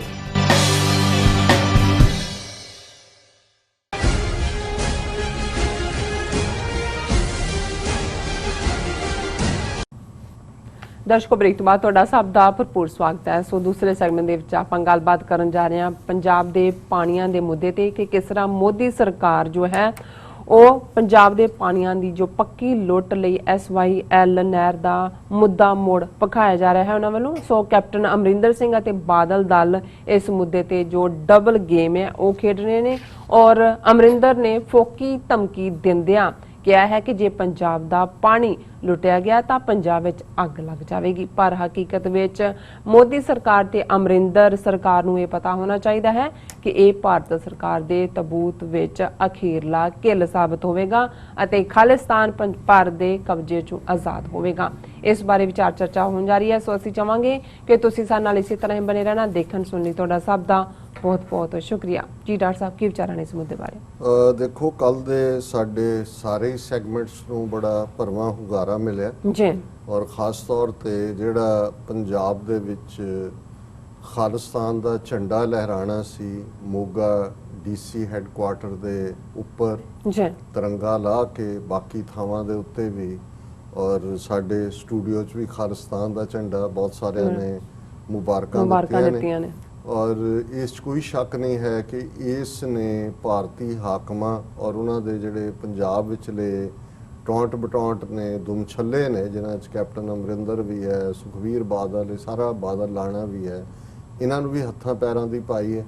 ਔਰ ਇਹ ਹੁਣ ਕੈਪਟਨ ਅਮਰਿੰਦਰ ਦਾ ਜਿਹੜਾ ਸਾਰਾ ਹੀ ਰੋਲ ਹੈ, ਹਾਲਾਂ ਪਹਿਲਾਂ ਤੋਂ ਹੀ ਇਹ ਤਾਂ ਟੀਟਸ ਦਾ ਟੱਬਰ ਹੈ, ਪਟਿਆਲਾ ਖਾਨਦਾਨ ਦਾ, ਇਹ ਆਲੇ ਦੇ ਜ਼ਮਾਨੇ ਤੋਂ ਲੈ ਕੇ ਇਹਨਾਂ ਨੇ ਆਪਣੇ ਲੋਕਾਂ ਦਾ ਘਾਣ ਕਰਾਇਆ। ਇਹ ਉਸ ਤਿੱਤਰ ਵਾਂਗ ਨੇ ਜਿਹਦੀ ਇੱਕ ਕਹਾਣੀ ਸੋਸ਼ਲ ਮੀਡੀਆ ਤੇ ਘੁੰਮ ਰਹੀ ਸੀ ਕਿ ਇੱਕ ਬੰਦਾ ਤਿੱਤਰ ਲੈਣ ਦਿੱਲੀ 'ਚ ਗਿਆ ਕਿਸੇ ਬਾਜ਼ਾਰ 'ਚ ਔਰ ਉਹਨੇ ਦੇਖਿਆ ਕਿ ਵੀ ਇੱਕ ਪਾਸੇ ਵੱਡੇ ਪਿੰਜਰੇ 'ਚ ਬਹੁਤ ਸਾਰੇ ਤਿੱਤਰ ਨੇ ਤੇ ਇੱਕ ਤਿੱਤਰ ਕੱਲਾ ਇੱਕ ਪਿੰਜਰੇ 'ਚ ਹੈ ਉਹਨਾਂ ਵਰਗਾ ਹੀ। ਉਹਨੇ ਕਿਹਾ ਜੀ ਕੀ ਕੀਮਤ ਹੈ? ਉਹਨੇ ਕਿਹਾ ਜੀ ਇਧਰਲਿਆਂ ਦੀ ਜਿਹੜੀ ਹੈ 500 ਰੁਪਏ ਦਾ ਇੱਕ ਤਿੱਤਰ, ਇਹ 5000 ਦਾ। ਜੀ ਉਹ ਕਹਿੰਦਾ ਹੈ ਕਿ ਵੀ ਇਹ ਵੀ ਤਾਂ ਉਹਨਾਂ ਵਰਗਾ ਹੀ ਹੈ, ਇਹਦੇ 'ਚ ਕੀ ਖਾਸੀਅਤ ਹੈ? ਕਹਿੰਦਾ ਨਹੀਂ, ਇਹ ਸਿਖਾਇਆ ਹੋਇਆ ਤਿੱਤਰ ਹੈ, ਇਹ ਜਿਹੜਾ ਹੈ ਇਹ ਬਾਕੀਆਂ ਨੂੰ ਕਿਵੇਂ ਜਾਲ 'ਚ ਫਸਾਉਣਾ ਹੈ, ਇਹ ਕਹਿੰਦਾ ਜਾ ਕੇ ਕਰਕੇ ਬਾਕੀ ਉਹਨੂੰ ਉਡਾ ਕੇ ਨਾਲ ਲੈ ਕੇ ਆਉਂਦਾ ਹੈ, ਇਸ ਲਈ ਹੈ। ਕਹਿੰਦਾ ਅੱਛਾ।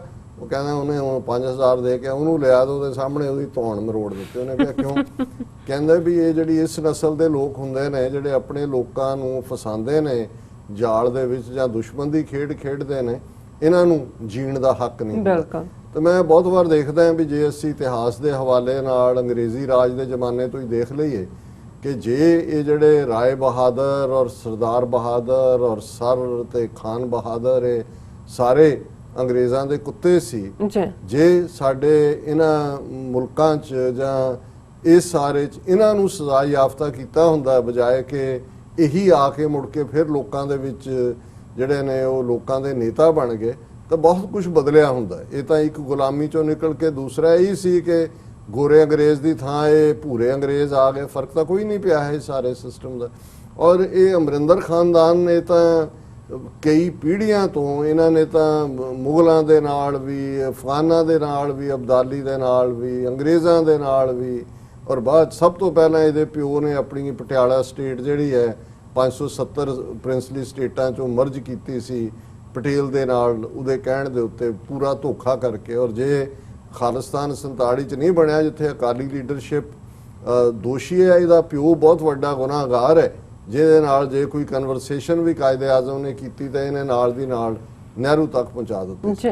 ਹੁਣ ਵੀ ਜੂਨ 84 ਦੇ ਵਿੱਚ ਮੈਂਬਰ ਪਾਰਲੀਮੈਂਟ ਤੋਂ ਅਸਤੀਫਾ ਦੇ ਕੇ ਇਹਨੇ ਇਹ ਦੱਸਿਆ ਜਿਵੇਂ ਮੈਂ ਪੰਥ ਦੇ ਨਾਲ ਹੈ, ਔਰ ਫਿਰ ਕਿਵੇਂ ਇੱਧਰ ਆ ਕੇ ਕਰਾ ਕੇ ਬਾਕੀਆਂ ਨੂੰ ਵੀ ਨਾਲ ਲਿਜਾ ਕੇ ਫਿਰ ਇਸ ਬੰਦੇ ਨੇ ਕਾਂਗਰਸ ਜੁਆਇਨ ਕੀਤੀ। ਔਰ ਇਸ ਗੱਲ ਦਾ ਧਿਆਨ ਰਹੇ ਕਿ ਇਹੀ ਜਦੋਂ ਅੱਜ ਅਸੀਂ ਸਤਲੁਜ ਯਮੁਨਾ ਲਿੰਕ ਨਹਿਰ ਦੀ ਗੱਲ ਕਰ ਰਹੇ ਹਾਂ, ਜਦੋਂ ਕਿ ਆਲਮੋਸਟ ਸੁਪਰੀਮ ਕੋਰਟ ਨੇ ਫਾਈਨਲ ਡੇਟ ਦਿੱਤੀ ਹੋਈ ਹੈ ਤੇ ਇਹਨਾਂ ਨੂੰ ਕਿਹਾ ਸੈਂਟਰ ਗਵਰਨਮੈਂਟ ਨੂੰ ਜੀ ਕਿ ਦੋਨਾਂ ਸਟੇਟਾਂ ਦੇ ਚੀਫ ਮਿਨਿਸਟਰਾਂ ਦੀ ਮੀਟਿੰਗ ਕਰਾ ਕੇ ਕਰ ਲਓ, ਨਹੀਂ ਤਾਂ ਅਸੀਂ ਫੈਸਲਾ ਦੇਵਾਂਗੇ। ਉਹ ਇਹ ਤਾਂ ਨਹੀਂ ਗਿਆ, ਵਰਚੁਅਲ ਮੀਟਿੰਗ ਹੋਈ ਹੈ ਮਨੋਹਰ ਲਾਲ ਖੱਟੜ ਔਰ ਜਿਹੜਾ ਇਹਨਾਂ ਦਾ ਵਾਟਰ ਮਿਨਿਸਟਰ ਹੈ ਦਿੱਲੀ ਦੇ ਵਿੱਚ, ਔਰ ਬੇਸ਼ੱਕ ਉਹਨੇ ਜਿਹੜਾ ਮਿਨਿਸਟਰ ਹੈ ਵਾਟਰ ਮਿਨਿਸਟਰ ਉਹਨੇ ਤਾਂ ਇਹ ਕਿਹਾ ਕਿ ਜੀ ਅਸੀਂ log jam broken claims union minister even as captain Khattar meet on SYL ends inconclusively. ਉਹ ਕਹਿ ਰਿਹਾ ਜੀ ਉਹ ਟੁੱਟ ਗਿਆ ਲੌਗ ਜੈਮ, ਕੋਈ ਨਾ ਕੋਈ ਗੱਲ ਕੀ ਨਿਕਲਣੀ ਹੈ। ਹੁਣ ਜ਼ਾਹਰ ਹੈ ਕਿ ਵੀ ਇਹ ਪੰਜਾਬ ਦੇ ਪਾਣੀਆਂ ਦੀ ਫਾਈਨਲ ਲੁੱਟ ਹੈ। ਅਸੀਂ ਆਲਰੇਡੀ ਡਿਸਕਸ ਕੀਤਾ ਸੀ ਕਿ ਵੀ ਇਹ ਮੁੱਦਾ ਕੀ ਹੈ, ਲੇਕਿਨ ਇਸ ਗੱਲ ਦਾ ਧਿਆਨ ਰਹੇ ਜਿਹੜਾ ਅਮਰਿੰਦਰ ਹੁਣ ਉਹਨੂੰ ਨਜ਼ਰ ਆ ਰਿਹਾ ਹੈ ਕਿ ਵੀ ਪੰਜਾਬ ਫਾਈਨਲ ਜਿਹੜਾ ਹੁਣ ਆਜ਼ਾਦੀ ਦੇ ਉਸ ਰਾਹ ਦੇ ਉੱਤੇ ਖੜਾ ਹੀ ਨਹੀਂ। ਆਲਮੋਸਟ ਇਹ ਜੋ ਚੈਲੰਜ ਹੈ ਇਹਨਾਂ ਦੀਆਂ ਏਜੰਸੀਆਂ ਨੂੰ ਵੀ ਨਜ਼ਰ ਆ ਰਿਹਾ ਵੀ ਤੁਸੀਂ UAPA ਵੀ ਲਾਇਆ, ਫੜ ਵੀ ਰਹੇ ਹੋ। ਔਰ ਮੈਂ ਇਸ ਗੱਲ ਕਰਨ ਤੋਂ ਪਹਿਲਾਂ ਦੱਸਦੇ ਹਾਂ ਕਿ ਇਹ ਜਿਨ੍ਹਾਂ ਨੇ ਨਿਸ਼ਾਨ ਸਾਹਿਬ ਲਾਇਆ DC ਆਫਿਸ ਤੇ ਤਿਰੰਗਾ ਲਾ ਕੇ ਇੱਕ ਨੌਜਵਾਨ ਦੀ ਤਸਵੀਰ ਔਰ ਪੁਲਿਸ ਦੇ ਹੱਥ 'ਚ ਫੜੇ ਜਾਣ ਦੀ ਗੱਲ ਅਸੀਂ ਕੀਤੀ ਸੀ, ਪਰ ਹੁਣ ਇਹ ਸਾਹਮਣੇ ਆਇਆ ਕਿ 5 ਜਿਹੜੇ ਨੇ ਸਿੱਖ ਨੌਜਵਾਨ ਔਰ ਇੱਕ ਬੀਬੀ ਜਿਨ੍ਹਾਂ ਦਾ ਨਾਮ ਹਰਵਿੰਦਰ ਕੌਰ ਹੈ ਔਰ ਇਹਨਾਂ ਦਾ ਸਬੰਧ ਜਿਹੜਾ ਹੈ ਉਹ ਮੋਗਾ ਜ਼ਿਲ੍ਹੇ ਦੇ ਪਿੰਡ ਪੱਖੋਵਾਲ ਦੇ ਹੈ, ਉਹਨਾਂ ਨੂੰ ਪੁਲਿਸ ਨੇ ਚੁੱਕਿਆ ਹੋਇਆ 5 ਨੌਜਵਾਨਾਂ ਨੂੰ। ਦੇਖੋ ਇਹਨਾਂ ਨੂੰ ਬੀਬੀ ਹਰਵਿੰਦਰ ਕੌਰ ਨੂੰ ਔਰ ਇਹਨਾਂ ਨੂੰ ਜਿਹੜਾ CIA ਸਟਾਫ ਦੇ ਵਿੱਚ ਰੱਖ ਕੇ ਬਹੁਤ ਟਾਰਚਰ ਕੀਤਾ ਜਾ ਰਿਹਾ ਹੈ। ਇਸ ਦੇ ਉੱਤੇ ਸ਼੍ਰੋਮਣੀ ਅਕਾਲੀ ਦਲ ਅੰਮ੍ਰਿਤਸਰ ਨੇ ਸਖਤ ਵਾਰਨਿੰਗ ਦਿੱਤੀ ਹੈ। ਉਹਨਾਂ ਨੇ ਕਿਹਾ ਕਿ ਵੀ ਇਹ ਜਿਹੜੀ ਹੈ ਗੈਰ ਕਾਨੂੰਨੀ ਔਰ ਅਤ ਸ਼ਰਮਨਾਕ ਅਮਲ ਹੈ ਔਰ ਉਹਨਾਂ ਨੇ ਮੋਗਾ ਐਡਮਿਨਿਸਟ੍ਰੇਸ਼ਨ ਨੂੰ ਕਿਹਾ ਕਿ ਬੇਕਸੂਰ ਬੀਬਾ ਤੇ ਸ਼ੱਕ ਦੀ ਬਿਨਾਂ ਤੇ ਫੜੇ ਨੌਜਵਾਨਾਂ ਨੂੰ ਫੌਰਨ ਰਿਹਾ ਕੀਤਾ ਜਾਏ। ਔਰ ਕੱਲ ਈਵਨ ਮੋਗੇ ਦੇ ਡਿਸਟ੍ਰਿਕਟ ਕੰਪਲੈਕਸ ਦੇ ਬਾਹਰ ਸ਼੍ਰੋਮਣੀ ਅਕਾਲੀ ਦਲ ਅੰਮ੍ਰਿਤਸਰ ਵੱਲੋਂ ਜਿਹੜਾ ਇੱਕ ਪ੍ਰੋਟੈਸਟ ਵੀ ਰੱਖਿਆ ਗਿਆ। ਸੋ ਇੱਕ ਪਾਸੇ ਅਮਰਿੰਦਰ ਹੈ ਔਰ ਉਹਦੀ ਨਸਲ ਜਿਹੜੀ ਹੈ ਉਹ ਇਸ ਕਿਸਮ ਦਾ ਜ਼ੁਲਮ ਕਰ ਰਹੀ ਹੈ, ਦੱਸਣ ਦੇ ਲਈ ਸੈਂਟਰ ਦੀਆਂ ਏਜੰਸੀਆਂ ਨੂੰ ਕਿ ਅਸੀਂ ਹੁਣ ਇਹ ਉਹ ਨੇ ਜਿਹੜੇ 2 ਅਸੀਂ ਦੇਖਿਆ ਵੀ ਕੱਲ ਜਿਸ ਨੌਜਵਾਨ ਦਾ ਅਸੀਂ ਜ਼ਿਕਰ ਕਿ ਫੜਿਆ ਗਿਆ ਉਹਨੇ ਅਰਦਾਸ ਕੀਤੀ ਔਰ ਵੀਡੀਓ ਪਾਈ ਕਿ ਅਸੀਂ ਤਖਤ ਦਮਦਮਾ ਸਾਹਿਬ ਜਾ ਕੇ ਅਰਦਾਸ ਕੀਤੀ ਹੈ। ਹੁਣ ਇਹ ਜਿਹੜੇ 5 ਨੌਜਵਾਨ ਔਰ ਬੀਬੀ ਨੂੰ ਫੜਿਆ ਇਹ ਮੋਗਾ ਕੰਪਲੈਕਸ ਦੇ ਉੱਤੇ ਨਿਸ਼ਾਨ ਸਾਹਿਬ DC ਦੇ। ਹੁਣ ਧਾਰਮਿਕ ਨਿਸ਼ਾਨ ਹੈ, ਜੇ ਤੁਸੀਂ ਤੁਹਾਡੇ ਹਿੰਦੂਤਵ ਹੀ ਆਪਣਾ ਝੰਡੇ ਲਹਿਰਾ, ਦਿੱਲੀ 'ਚ ਸੈਂਕੜਿਆਂ ਮੁਸਲਮਾਨ ਮਾਰੇ ਦੰਗਿਆਂ ਦੇ ਨਾਂ ਥੱਲੇ, ਔਰ ਮਸੀਤਾਂ ਦੇ ਉੱਤੇ ਜਿਹੜਾ ਜਾ ਕੇ ਜੇ ਹਿੰਦੂ ਝੰਡਾ ਲੱਗ ਸਕਦਾ ਹੈ, ਕਿੰਨੇ ਕੁ ਦੇ ਉੱਤੇ ਕੇਸ ਬਣਾਏ ਨੇ ਕਿ ਜੀ ਤੁਸੀਂ ਭਗਵਾ ਧਵਜ ਨਾਲੇ ਬੇਹੁਰਮਤੀ ਕੀਤੀ ਹੈ ਮਸਜਿਦ ਦੀ, ਨਾਲੇ ਉੱਥੇ ਝੰਡਾ ਲਾਇਆ। ਜੀ ਇੱਥੇ ਦਾ ਸਾਡਾ ਨਿਸ਼ਾਨ ਸਾਹਿਬ ਜਿਹੜਾ ਹੈ ਉਹ ਸਭ ਦੇ ਭਲੇ ਦਾ ਹੈ ਕਿ ਵੀ ਤਿਰੰਗੇ ਤੁਹਾਡੇ ਨੇ ਕੀ ਦਿੱਤਾ ਹੈ ਲੋਕਾਂ ਨੂੰ ਸਵਾਏ ਗਰੀਬੀ ਔਰ ਲੁੱਟ ਖਸੁੱਟ ਦੇ। ਲੇਕਿਨ ਇਹ ਇੱਕ ਪਾਸੇ ਚੱਲ ਰਿਹਾ, ਪਰ ਹੁਣ ਅਮਰਿੰਦਰ ਇਹ ਵੀ ਦੇਖ ਰਿਹਾ ਕਿ ਵੀ ਇਹਦੇ ਬਾਵਜੂਦ ਇਹ ਜਿੰਨੇ ਮਰਜ਼ੀ ਕੁੱਤੇ ਬਣ ਜਾਣ ਦਿੱਲੀ ਦੇ ਹਾਕਮਾਂ ਦੇ, ਉਹਨਾਂ ਨੇ ਆਪਣਾ ਹਿੰਦੂਤਵੀ ਏਜੰਡਾ ਹੀ ਲਾਗੂ ਕਰਨਾ ਹੈ। ਪੰਜਾਬ ਨੂੰ ਉਹਨਾਂ ਨੇ ਲੁੱਟਿਆ, ਪਾਣੀ ਇੱਕੋ ਇੱਕ ਦੌਲਤ ਹੈ, ਉਹਨੂੰ ਫਰਦਰ ਲੁੱਟਣਾ ਹੈ। ਔਰ ਇਹੀ ਅਮਰਿੰਦਰ 1981 ਦੇ ਵਿੱਚ ਜਿਹੜਾ ਪੰਜਾਬ ਕਾਂਗਰਸ ਦਾ ਪ੍ਰਧਾਨ ਸੀ, ਜਦੋਂ ਇੰਦਰਾ ਗਾਂਧੀ ਨੇ ਆ ਕੇ ਸਤਲੁਜ ਯਮਨਾ ਲਿੰਕ ਨਹਿਰ ਦਾ ਜਿਹੜਾ ਟੱਕ ਲਾਇਆ ਸੀ ਕਰਪੂਰੀ ਪਿੰਡ ਦੇ ਵਿੱਚ, ਜਿਹੜਾ ਪਟਿਆਲੇ ਦੀ ਰਿਆਸਤ ਦੇ ਵਿੱਚ ਹੀ ਹੈ, ਪਟਿਆਲਾ ਜ਼ਿਲ੍ਹੇ 'ਚ ਹੀ ਹੈ। ਹੁਣ ਇਹ ਬੜਾ ਸੱਚਾ ਸੁੱਚਾ ਵੀ ਬਣਨਾ ਚਾਹੁੰਦਾ ਹੈ ਔਰ ਇਹਨੇ ਨਾਲ ਦੀ ਨਾਲ ਜਿਹੜੀ ਸਟੇਟਮੈਂਟ ਦਿੱਤੀ ਹੈ, ਉਹਨੇ ਕਿਹਾ ਜੀ ਕਿ ਇਹ ਸਾਡੇ ਕੋਲ ਤਾਂ ਪਾਣੀ ਨਹੀਂ ਹੈ, ਇਹਨੂੰ ਇੱਕ ਟ੍ਰਿਬਿਊਨਲ ਸੈੱਟ ਕਰ ਦਿਓ ਜਿਹੜਾ ਇਹ ਪੰਜਾਬ ਦੇ ਪਾਣੀਆਂ ਨੂੰ ਡਿਸਾਈਡ ਕਰੇ। ਪਰ ਜਿਹੜੀ ਉਹਨੇ ਦੂਜੀ ਸਿੱਖ ਜਨਤਾ ਨੂੰ ਉੱਲੂ ਬਣਾਉਣ ਦੇ ਲਈ ਜਿਹੜੀ ਉਹਨੇ ਸਟੇਟਮੈਂਟ ਦਿੱਤੀ ਹੈ, ਉਹਦੇ 'ਚ ਉਹਨੇ ਕਿਹਾ ਕਿ ਜੀ ਜੇ you have to look at the issue, ਇਹ ਸੈਂਟਰ ਨੂੰ ਕਹਿ ਰਿਹਾ from the national security perspective, if you decide to go ahead with the SYL canal, Punjab will burn and it will become a national problem with Haryana and Rajasthan also suffering the impact. ਹੁਣ ਇਹ ਆਪਣੀ ਗੱਦੀ ਵੀ secure ਕਰਨਾ ਚਾਹੁੰਦਾ ਹੈ ਕਿਉਂਕਿ ਵੰਸ ਇਹਨਾਂ ਨੇ ਬਣਾਉਣ ਦੀ ਲਾਈਨ ਲਈ, ਪੰਜਾਬ ਤਾਂ ਡਾਂਗਾ ਲੈ ਕੇ ਕਿਸਾਨ ਦੀ ਜ਼ਮੀਨ ਪਾਣੀ ਤੋਂ ਬਿਨਾਂ ਤਾਂ ਡੈਜ਼ਰਟ ਹੈ। ਤੁਸੀਂ ਪਹਿਲਾਂ ਲੁਟਾਇਆ ਹੋਇਆ, ਅੱਧਿਓਂ ਜ਼ਿਆਦਾ ਪਾਣੀ ਫ੍ਰੀ ਆਫ ਕਾਸਟ ਰਾਜਸਥਾਨ ਨੂੰ ਜਾ ਰਿਹਾ ਹੈ ਔਰ ਜਿਹੜਾ ਬਚਿਆ ਸੀ ਉਹਦੇ ਚੋਂ 3.5 ਮਿਲੀਅਨ ਏਕੜ ਫੁੱਟ ਹਰਿਆਣੇ ਨੂੰ ਜਾ ਰਿਹਾ ਹੈ। ਹਰਿਆਣਾ ਜਮਨਾ ਚੋਂ ਵੀ ਪਾਣੀ ਲੈ ਰਿਹਾ। ਹੁਣ ਤੁਸੀਂ ਕਹਿੰਦੇ ਹੋ ਜੀ ਹੋਰ ਦਿਓ ਪਾਣੀ, ਤਾਂ ਤੁਹਾਡਾ ਪੰਜਾਬ ਦੇ ਵਿੱਚ ਗਰਾਊਂਡ ਵਾਟਰ ਲੈਵਲ ਜਿਹੜਾ ਕਦੇ 13-14 ਫੁੱਟ ਤੇ ਹੁੰਦਾ ਸੀ, ਉਹ 250 ਔਰ 300 ਫੁੱਟ ਦੇ ਉੱਤੇ ਚਲਾ ਗਿਆ। ਔਰ ਸਬਮਰਸੀਬਲ ਪੰਪ ਲੱਗੇ ਹੋਏ ਨੇ, ਉਹਨਾਂ ਦੇ ਨਾਲ ਵੀ ਪਾਣੀ, ਔਰ ਪਾਣੀ ਸਾਰਾ ਗੰਦਲਾ ਹੋ ਚੁੱਕਾ ਹੈ, ਇੰਪਿਓਰ ਵਾਟਰ। ਪਰ ਇਹ ਨਾਲ ਦੀ ਨਾਲ ਕਹਿ ਰਿਹਾ ਕਿ ਜੀ ਜੇ ਇਵੇਂ ਨਾ ਹੋਇਆ ਤੇ ਫਿਰ ਜਿਹੜਾ ਪੰਜਾਬ ਹੈ ਉਹ ਅੱਗ ਲੱਗ ਜਾਏਗੀ ਪੰਜਾਬ ਨੂੰ ਐਂਡ ਆਲ। ਔਰ ਮੈਂ ਕਿਹਾ ਵੀ ਅੱਗ ਤਾਂ ਕੀ ਲੱਗੇਗੀ, ਇਹ ਜ਼ਰੂਰ ਹੈ ਵੀ ਹੁਣ ਤੁਹਾਨੂੰ ਅੱਗ ਲਾ ਕੇ ਜਿਹੜਾ ਪੰਜਾਬ ਚੋਂ ਜਿਹੜੇ ਮੋਦੀ ਸਰਕਾਰ ਜਾਂ ਦਿੱਲੀ ਸਰਕਾਰ ਦਾ ਜੋ ਰਹਿੰਦ ਖੂਦ ਹੈ ਉਹਨੂੰ ਜ਼ਰੂਰ ਅੱਗ ਲੱਗੇਗੀ, ਕਿਉਂਕਿ ਇਹ ਪੰਜਾਬ ਦੀ ਲਿਬਰੇਸ਼ਨ, ਖਾਲਿਸਤਾਨ ਦੀ ਆਜ਼ਾਦੀ ਦਾ ਜਿਹੜਾ ਉਹ ਹੁਣ ਜਿਹਨੂੰ ਤੁਸੀਂ ਕਿਹਾ ਕਿ ਇਹ ਇਹਨਾਂ ਦੇ ਤਾਬੂਤ ਵਿੱਚ ਅਖੀਰਲਾ ਕਿਲ ਹੋਏਗਾ ਔਰ ਖਾਲਿਸਤਾਨ ਲਿਬਰੇਟ ਹੋਏਗਾ। ਔਰ ਜਦੋਂ ਇੱਕ ਏਜੰਟ ਬੋਲਦਾ ਤੇ ਦੂਜਾ, ਸੁਖਬੀਰ ਬਾਦਲ ਨੇ ਵੀ ਸਟੇਟਮੈਂਟ ਦਿੱਤੀ ਹੈ, will support government on water issue. Sukhbir Badal, ਤੇਰੀ ਘਰ ਵਾਲੀ ਮੋਦੀ ਦੀ ਸਰਕਾਰ ਦੇ ਵਿੱਚ ਮਿਨਿਸਟਰ ਬਣੀ ਹੋਈ ਹੈ, ਕਿਹੜੀ ਸਰਕਾਰ ਨੂੰ ਤੂੰ ਸਪੋਰਟ ਕਰਨੀ ਹੈ, ਮੋਦੀ ਦੇ ਨੂੰ ਕਿ ਅਜੀਤ ਡੋਵਲ ਦਾ ਬਲੂੰਗੜਾ ਜਿਹੜਾ ਅਮਰਿੰਦਰ? ਪਰ ਕਿਉਂਕਿ ਇਹ ਦੋਨੋਂ ਹੀ ਪੰਜਾਬ ਦੇ ਨਾਲ ਅਕਾਲੀ ਦਲ ਔਰ ਕਾਂਗਰਸ ਇਹ ਦਾਇਮੀ ਗੱਦਾਰ ਨੇ, ਸੌਦਾ ਕਰ ਰਹੇ ਨੇ ਪੰਜਾਬ ਦਾ, ਸਿੱਖ ਕੌਮ ਦਾ ਇਹਨਾਂ ਨੇ ਕੀਤਾ। ਲੇਕਿਨ ਹੁਣ ਟੂ ਬੀ ਪੋਲੀਟੀਕਲੀ ਕਰੈਕਟ ਲੋਕਾਂ ਦੇ ਵਿੱਚ ਜਾਣ ਦੇ ਲਈ ਉਹ ਕਹਿ ਰਹੇ ਜੀ ਅਸੀਂ ਵੀ ਤੁਹਾਡਾ ਸਾਥ ਦੇਵਾਂਗੇ ਜੇ ਤੁਸੀਂ ਬੇਈਮਾਨੀ, ਤੇਰੇ ਪਿਓ ਨੇ 5 ਕਰੋੜ ਹਰਿਆਣੇ ਦੇ ਉਸ ਦੇਵੀ ਲਾਲ ਤੋਂ ਲੈ ਕੇ SYL ਕੈਨਾਲ ਦੀ ਪਹਿਲੀ ਜਿਹੜੀ ਆ ਉਹ ਮਨਜ਼ੂਰੀ ਦਿੱਤੀ ਸੀ। ਜਿਹੜਾ ਲੌਂਗੋਵਾਲ ਅਕੋਰਡ ਹੋਇਆ ਉਹਦੇ ਥੱਲੇ ਸੁਰਜੀਤ ਬਰਨਾਲੇ ਨੇ ਜ਼ਮੀਨ ਐਕਵਾਇਰ ਕਰਕੇ ਉਹਨੂੰ ਬਣਾਉਣ ਦੀ ਸ਼ੁਰੂਆਤ ਕੀਤੀ ਸੀ। ਇਹ ਤਾਂ ਜੁਝਾਰੂਆਂ ਨੇ ਆਪਣਾ ਕ੍ਰਿਸ਼ਮਾ ਦਿਖਾਇਆ। 2 ਵੱਡੇ ਇੰਜੀਨੀਅਰ ਜਿਹੜੇ ਉਹਦੇ 'ਚ ਸੀ SYL ਕੈਨਾਲ ਬਣਾਉਣ ਲੱਗੇ, ਜਦੋਂ ਉਹਨਾਂ ਨੂੰ ਖਾਲਸਾਈ ਜਸਟਿਸ ਦਿੱਤਾ ਉਹਨਾਂ ਨੇ ਤੇ ਨਾਲ ਦੀ ਨਾਲ ਫਿਰ ਸਾਰੀ ਲੇਬਰ ਵੀ ਦੌੜ ਗਈ ਤਾਂ ਗਵਰਨਮੈਂਟ ਵੀ ਦੌੜ ਗਈ। 1986-87 ਤੋਂ ਹੁਣ ਤੱਕ 35-36 ਸਾਲ ਲੰਘ ਗਏ ਨੇ। ਸੋ ਇਸ ਗੱਲ ਦਾ ਧਿਆਨ ਰਹੇ ਵੀ ਅਜੇ ਵੀ ਉਹ ਜੁਝਾਰੂਆਂ ਦਾ ਇਨਸਾਫ ਵੀ ਨਾਲ ਦੀ ਨਾਲ ਹੈ, ਪਰ ਹੁਣ ਇਹ ਫਾਈਨਲ ਸਟੈਪ ਹੋਏਗਾ ਖਾਲਿਸਤਾਨ ਦੀ ਲਿਬਰੇਸ਼ਨ ਦੇ ਲਈ। ਔਰ ਮੈਂ ਜਿਵੇਂ ਕੱਲ ਸਾਡੇ ਇਸ ਪਾਰਟ ਨੂੰ ਵੀ ਬਹੁਤ ਸਾਰੇ ਸਾਡੇ ਦਰਸ਼ਕਾਂ ਨੇ ਪਸੰਦ ਕੀਤਾ ਕਿ ਅਸੀਂ ਭਾਈ ਗਜਿੰਦਰ ਸਿੰਘ ਜਿਹੜੇ ਖਾਲਿਸਤਾਨੀ ਆਜ਼ਾਦੀ ਦੀ ਸਿਰਫ ਅੱਜ ਦੇ ਦੌਰ ਦੇ ਨਹੀਂ, ਪਿਛਲੇ 40 ਸਾਲ ਤੋਂ ਜ਼ਿਆਦਾ ਸਮੇਂ ਤੋਂ ਜਿਨ੍ਹਾਂ ਨੇ ਜਿਸ ਉਸ ਉਹਨਾਂ ਦੀ ਨਜ਼ਮਾਂ ਦੀ ਕਿਤਾਬ ਦਾ ਨਾਮ ਵੀ ਸੁਪਨੇ ਤੋਂ ਸੰਘਰਸ਼ ਵੱਲ ਹੈ, ਸੁਪਨਾ ਵੀ ਦੇਖਿਆ, ਉਸ ਦੇ ਲਈ ਫਿਰ ਇੱਕ ਸਿਪਾਹ ਸਲਾਰ ਦੇ ਤੌਰ ਤੇ ਆਪਣਾ ਬਣਦਾ ਜਿਹੜਾ ਰੋਲ ਹੈ ਉਹ ਵੀ ਅਦਾ ਕੀਤਾ। ਔਰ ਜਲਾਵਤਨੀ ਦੇ ਵਿੱਚ ਪਿਛਲੇ 4 ਦਹਾਕਿਆਂ ਤੋਂ ਬੈਠੇ ਹੋਏ ਨੇ ਔਰ ਉਹਨਾਂ ਦੀ ਇੱਕ ਨਜ਼ਮ ਅਸੀਂ ਜਿਹੜਾ ਹੈ ਉਹ ਅੱਜ ਡਿਸਕਸ ਕਰ ਰਹੇ ਹਾਂ, ਜਿਹਦੇ 'ਚ ਇਹ ਵੰਗਾਰ ਔਰ ਇਸ ਗੱਲ ਦਾ ਧਿਆਨ ਰਹੇ ਕਿ ਬਹੁਤ ਸਾਰੀਆਂ ਇਹ ਨਜ਼ਮਾਂ 1970ਵਿਆਂ ਦੇ ਦੌਰ 'ਚ ਲਿਖੀਆਂ ਗਈਆਂ ਜੀ ਜਦੋਂ ਅਜੇ ਤਬਦੀਲੀ ਵੱਲ ਗਾਮਜ਼ਨ ਕੌਮ ਨਹੀਂ ਸੀ ਹੋਈ, ਸੰਤ ਭਿੰਡਰਾਂਵਾਲੇ ਅਜੇ ਸੀਨ ਤੇ ਨਹੀਂ ਸੀ ਆਏ, ਔਰ ਜਦੋਂ 5 ਤੀਰ ਹੋਰ ਦੀ ਮੰਗ ਸੀ, ਔਰ ਫਿਰ ਜ਼ਾਹਰ ਹੈ ਕਿ ਸੱਚਮੁੱਚ ਕਲਗੀਧਰ ਨੇ ਉਸ ਆਵਾਜ਼ ਨੂੰ ਸੁਣਿਆ ਬਿਲਕੁਲ ਔਰ ਹੱਥ 'ਚ ਤੀਰ ਵਾਲਾ ਬਾਬਾ ਆ ਗਿਆ ਔਰ ਉਹਨੇ ਖੜਕਾ ਦਿੱਤਾ ਕੰਮ। ਸੋ ਇਹ ਜਿਹੜੀ ਨਜ਼ਮ ਹੈ ਉਹਨਾਂ ਦੀ ਇੱਕ ਰੌਸ਼ਨੀ ਨਜ਼ਰ ਆਈ ਕਿ ਇੱਕ ਹੋਪ, ਜੀ ਆਸ ਦੀ ਕਿਰਨ ਜਿਹਨੂੰ ਅਸੀਂ ਕਹਿੰਦੇ ਹਾਂ, ਰੌਸ਼ਨੀ। ਦਸ਼ਮੇਸ਼ ਦੇ ਵਾਰਸੋ ਸੁਣੋ, ਬੰਦੇ ਦੇ ਸਾਥੀਓ ਸੁਣੋ, ਬੰਦਾ ਸਿੰਘ ਬਹਾਦਰ ਦੀ ਇੱਕ ਅਰਜ਼ ਨਿਮਾਣੀ ਸੁਣੋ, ਯੋਧਿਆਂ ਦੀ ਕੌਮ ਇਹ, ਜੁਝਾਰੂਆਂ ਦੀ ਕੌਮ ਇਹ, ਹੋ ਬੈਠੀ ਨਿਤਾਣੀ ਸੁਣੋ।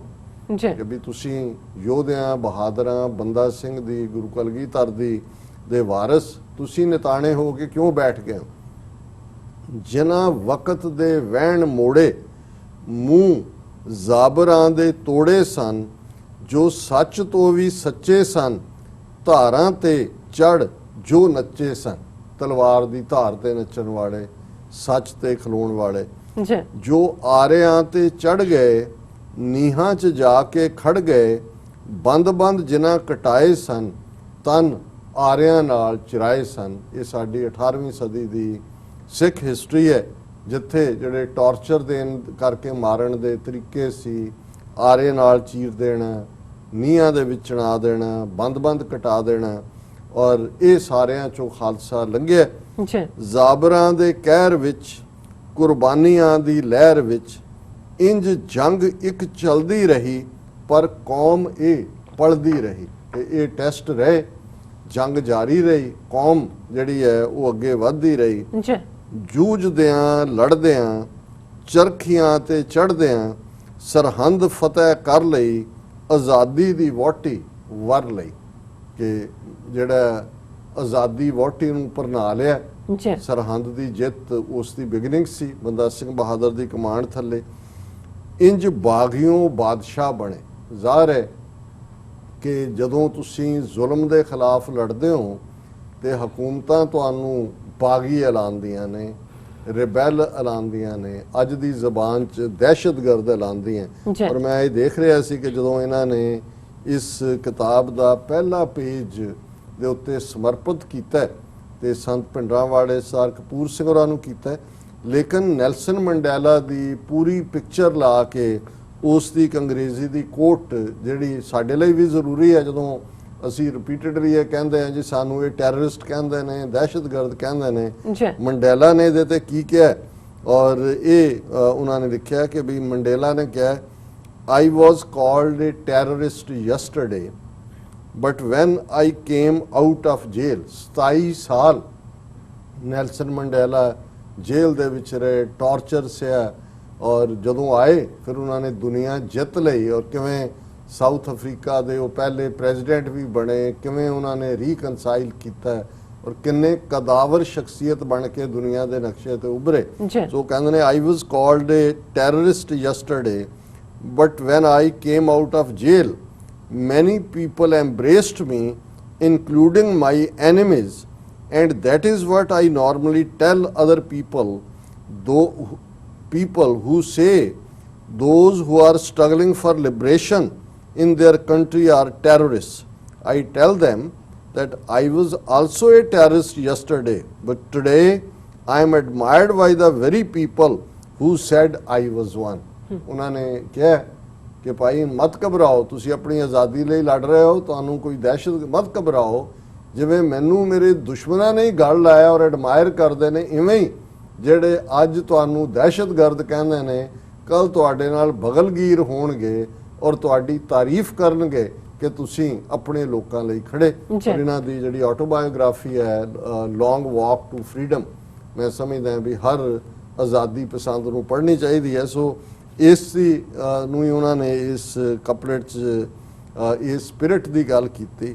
ਇੰਜ ਬਾਗੀਓਂ ਬਾਦਸ਼ਾਹ ਬਣੇ, ਫਿਰ ਹੋਏ ਬਾਗੀ ਅਸੀਂ, ਲੜਦੇ ਰਹੇ ਨਹੀਂ ਤੇਗ ਕਦੇ ਤਿਆਗੀ ਅਸੀਂ, ਪਰ ਅੱਜ ਕੀ ਹੈ ਹੋ ਗਿਆ, ਕਿਉਂ ਪੰਥ ਸਾਰਾ ਸੌਂ ਗਿਆ। ਇਹ ਜੀ। 1970 ਦੀ ਗੱਲ ਹੈ ਕਿ ਠੀਕ ਹੈ ਅਸੀਂ ਬਾਦਸ਼ਾਹ ਵੀ ਬਣੇ, ਫਿਰ ਰਾਜ ਚਲਾ ਗਿਆ, ਫਿਰ ਬਾਗੀ ਬਣੇ, ਪਰ ਅਸੀਂ ਲੜਦੇ ਰਹੇ, ਅਸੀਂ ਆਪਣਾ ਰਿਜ਼ੋਲਵ ਨਹੀਂ ਛੱਡਿਆ। ਪਰ ਅੱਜ ਪੰਥ ਕਿਉਂ ਸੌਂ ਗਿਆ?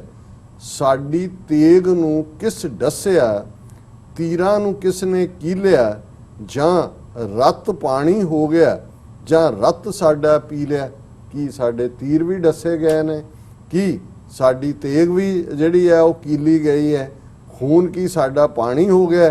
ਕੀ ਸਾਡਾ ਖੂਨ ਹੀ ਕਿਸੇ ਨੇ ਪੀ ਲਿਆ ਕਿ ਭਈ ਅਸੀਂ ਬਿਲਕੁਲ ਹੀ ਬੇਅਣਖ ਹੋ ਕੇ ਬੈਠ ਗਏ ਹਾਂ? ਜੀ ਜੂਝਣ ਤੋਂ ਅੱਜ ਹਾਂ ਡਰ ਰਹੇ, ਬਿਨ ਮੌਤ ਤਾਈਓਂ ਮਰ ਰਹੇ। ਹਾਕਮ ਅਸੀਂ ਨਾ ਬਣ ਸਕੇ, ਬਾਗੀ ਵੀ ਅੱਜ ਨਾ ਰਹਿ ਸਕੇ। ਨਾ ਲੜ ਸਕੇ ਜ਼ਾਲਮ ਦੇ ਨਾਲ, ਨਾ ਜ਼ੁਲਮ ਨੂੰ ਹੀ ਸਹਿ ਸਕੇ। ਹਾਲਤ ਅਜਿਹੀ ਆ ਗਈ, ਨੇਰੇ ਦੀ ਸਫ ਜਿਹੀ ਛਾ ਗਈ। ਹੁਣ ਜਦੋਂ ਭਾਈ ਰਤਨ ਸਿੰਘ ਭੰਗੂ ਖਾਲਸੇ ਨੂੰ ਡਿਫਾਈਨ ਕਰਦੇ ਨੇ ਕਿ ਖਾਲਸਾ ਜਾਂ ਬਾਦਸ਼ਾਹ ਹੈ ਜਾਂ ਬਾਗੀ ਹੈ, ਜਾਂ ਉਹ ਸੋਵਰਨ ਹੈ ਜਾਂ ਸੋਵਰਨਟੀ ਲਈ ਲੜ ਰਿਹਾ ਜੀ। ਤੇ ਭਾਈ ਗੁਰਜਿੰਦਰ ਸਿੰਘ ਯਾਦ ਦਹਾਨੀ ਕਰਵਾਉਂਦੇ ਨੇ ਕਿ ਭਾਈ ਨਾ ਅਸੀਂ ਹਾਕਮ ਹੈ, ਨਾ ਅਸੀਂ ਬਾਗੀ ਹਾਂ, ਅਸੀਂ ਤਾਂ ਕੁਝ ਵੀ ਨਹੀਂ ਰਹੇ, ਅਸੀਂ ਤਾਂ ਫਿਰ ਸਿੱਖ ਵੀ ਨਹੀਂ ਰਹੇ, ਨਾ ਅਸੀਂ ਜੀ। ਬਾਦਸ਼ਾਹ ਹੈ ਬਿਲਕੁਲ। ਨਾ ਬਾਗੀ ਹੈ। ਨਾ ਲੜ ਸਕੇ ਜ਼ਾਲਮ ਦੇ ਨਾਲ, ਨਾ ਜ਼ੁਲਮ ਨੂੰ ਹੀ ਸਹਿ ਸਕੇ। ਹੁਣ ਅੰਦਰੋਂ ਤਕਲੀਫ ਵੀ ਹੁੰਦੀ ਹੈ ਜਦੋਂ ਜ਼ੁਲਮ ਹੁੰਦਾ ਹੈ, ਉਹ ਖਲੋਵਾਂਗੇ ਵੀ ਨਾ। ਹਾਲਤ ਅਜਿਹੀ ਛਾ ਗਈ, ਨੇਰੇ ਦੀ ਸਫ ਜਿਹੀ ਛਾ। ਇਵੇਂ ਲੱਗਦਾ ਹੈ ਕਿ ਚਾਰ ਚਫੇਰੇ ਹਨੇਰਾ ਹੀ ਆ ਗਿਆ। ਔਰ ਫਿਰ ਉਹਨਾਂ ਨੇ ਜੋ ਕਿਉਂਕਿ ਨਜ਼ਮ ਇੱਕ ਰੋਸ਼ਨੀ ਨਜ਼ਰ ਆਈ, ਕਿਹਾ ਕਿ ਕੰਕਲੂਡ ਉਹਨਾਂ ਨੇ ਕੀਤਾ, ਫਿਰ ਦੂਰੋਂ ਹਨੇਰੀ ਰਾਤ ਚੋਂ ਇੱਕ ਰੋਸ਼ਨੀ ਆਈ ਨਜ਼ਰ। ਦਸ਼ਮੇਸ਼ ਦਿਆਂ ਬੰਦਿਆਂ ਨੇ ਫਿਰ ਉਧਰ ਦੌੜਾਈ ਨਜ਼ਰ। ਉਸ ਰੋਸ਼ਨੀ ਤੋਂ ਸੇਧ ਲੈ, ਮੁੜ ਤੁਰ ਪਏ ਉਹ ਲੜਨ ਨੂੰ। ਇੱਕ ਖੇਡ ਨੇ ਉਹ ਸਮਝਦੇ, ਹੁਣ ਫਾਂਸੀਆਂ ਤੇ ਚੜਨ ਨੂੰ। ਕਿ ਜੀ। ਭਾਈ ਫਿਰ ਇੱਕਦਮ ਰੋਸ਼ਨੀ ਆਈ, ਗੁਰੂ ਕਲਗੀਧਰ ਪਿਤਾ ਦਾ ਨੂਰ, ਨੂਰੀ ਝਲਕਾਰਾ। ਔਰ ਉਹੀ ਜਿਹੜੇ ਬਿਲਕੁਲ ਬੇਦਿਲ ਹੋ ਕੇ ਬੈਠੇ ਸੀ, ਇਹ ਫਿਰ ਦੂਰੋਂ ਹਨੇਰੀ ਰਾਤ ਚੋਂ ਇੱਕ ਰੋਸ਼ਨੀ ਆਈ ਨਜ਼ਰ। ਦਸ਼ਮੇਸ਼ ਦਿਆਂ ਬੰਦਿਆਂ ਨੇ ਫਿਰ ਉਧਰ ਦੌੜਾਈ ਨਜ਼ਰ। ਉਸ ਰੋਸ਼ਨੀ ਤੋਂ ਸੇਧ ਲੈ, ਮੁੜ ਤੁਰ ਪਏ ਉਹ ਲੜਨ ਨੂੰ। ਇੱਕ ਖੇਡ ਨੇ ਉਹ ਸਮਝਦੇ, ਹੁਣ ਫਾਂਸੀਆਂ ਤੇ ਚੜਨ ਨੂੰ। ਔਰ ਜਦੋਂ ਇਹਨਾਂ ਇਹ ਨਜ਼ਮ ਲਿਖੀ, ਉਸ ਤੋਂ ਬਾਅਦ ਹੁਣ ਤੱਕ ਜੇ 1.5 ਲੱਖ ਤੋਂ ਜ਼ਿਆਦਾ ਅਸੀਂ ਉਹਨਾਂ ਕੁਰਬਾਨੀਆਂ ਦੇ ਪੁਤਲਿਆਂ ਦੀ ਗੱਲ ਕਰਦੇ ਹਾਂ, ਤੇ ਇਹ ਦਸ਼ਮੇਸ਼ ਦਾ ਨੂਰ ਹੈ ਜਿਹਨੇ ਕੌਮ ਨੂੰ ਫੇਰ ਖੜਾ ਕੀਤਾ ਹੈ।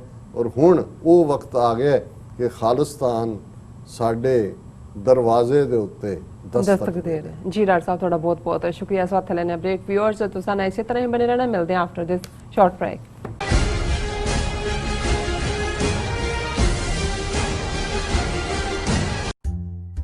ਇਹ ਦੋ ਵਿਚਾਰਧਾਰਾਵਾਂ ਵਿਚਾਲੇ ਟੱਕਰ ਦੀ ਵਾਰਤਾ ਹੈ।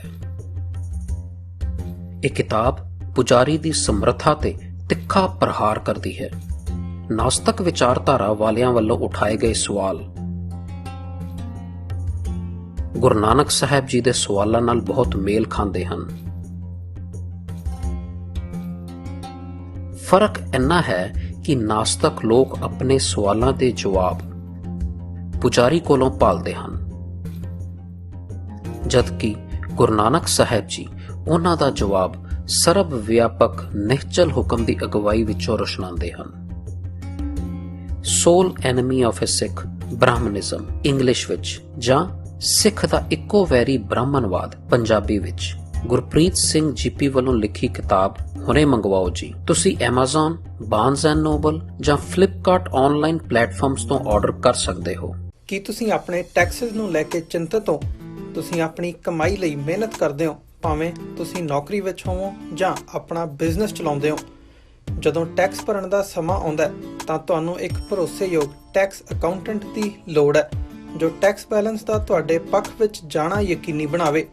ਸਿਆਟਲ ਦੀ ਜਾਣੀ ਪਛਾਣੀ company accurate accountants and taxes ਤੁਹਾਡੀ ਸੇਵਾ ਵਿੱਚ ਹਾਜ਼ਰ ਹੈ। ਅਸੀਂ ਹਰ ਤਰ੍ਹਾਂ ਦੇ ਟੈਕਸ ਭਰਨ ਵਿੱਚ ਤੁਹਾਡੀ ਮਦਦ ਕਰਾਂਗੇ। ਟੈਕਸ ਸੰਬੰਧੀ ਕਿਸੇ ਵੀ ਤਰ੍ਹਾਂ ਦੇ ਸਵਾਲ ਲਈ ਅੱਜ ਹੀ ਸਾਡੇ ਤੱਕ ਪਹੁੰਚ ਕਰੋ। Accurate accountants and Texas.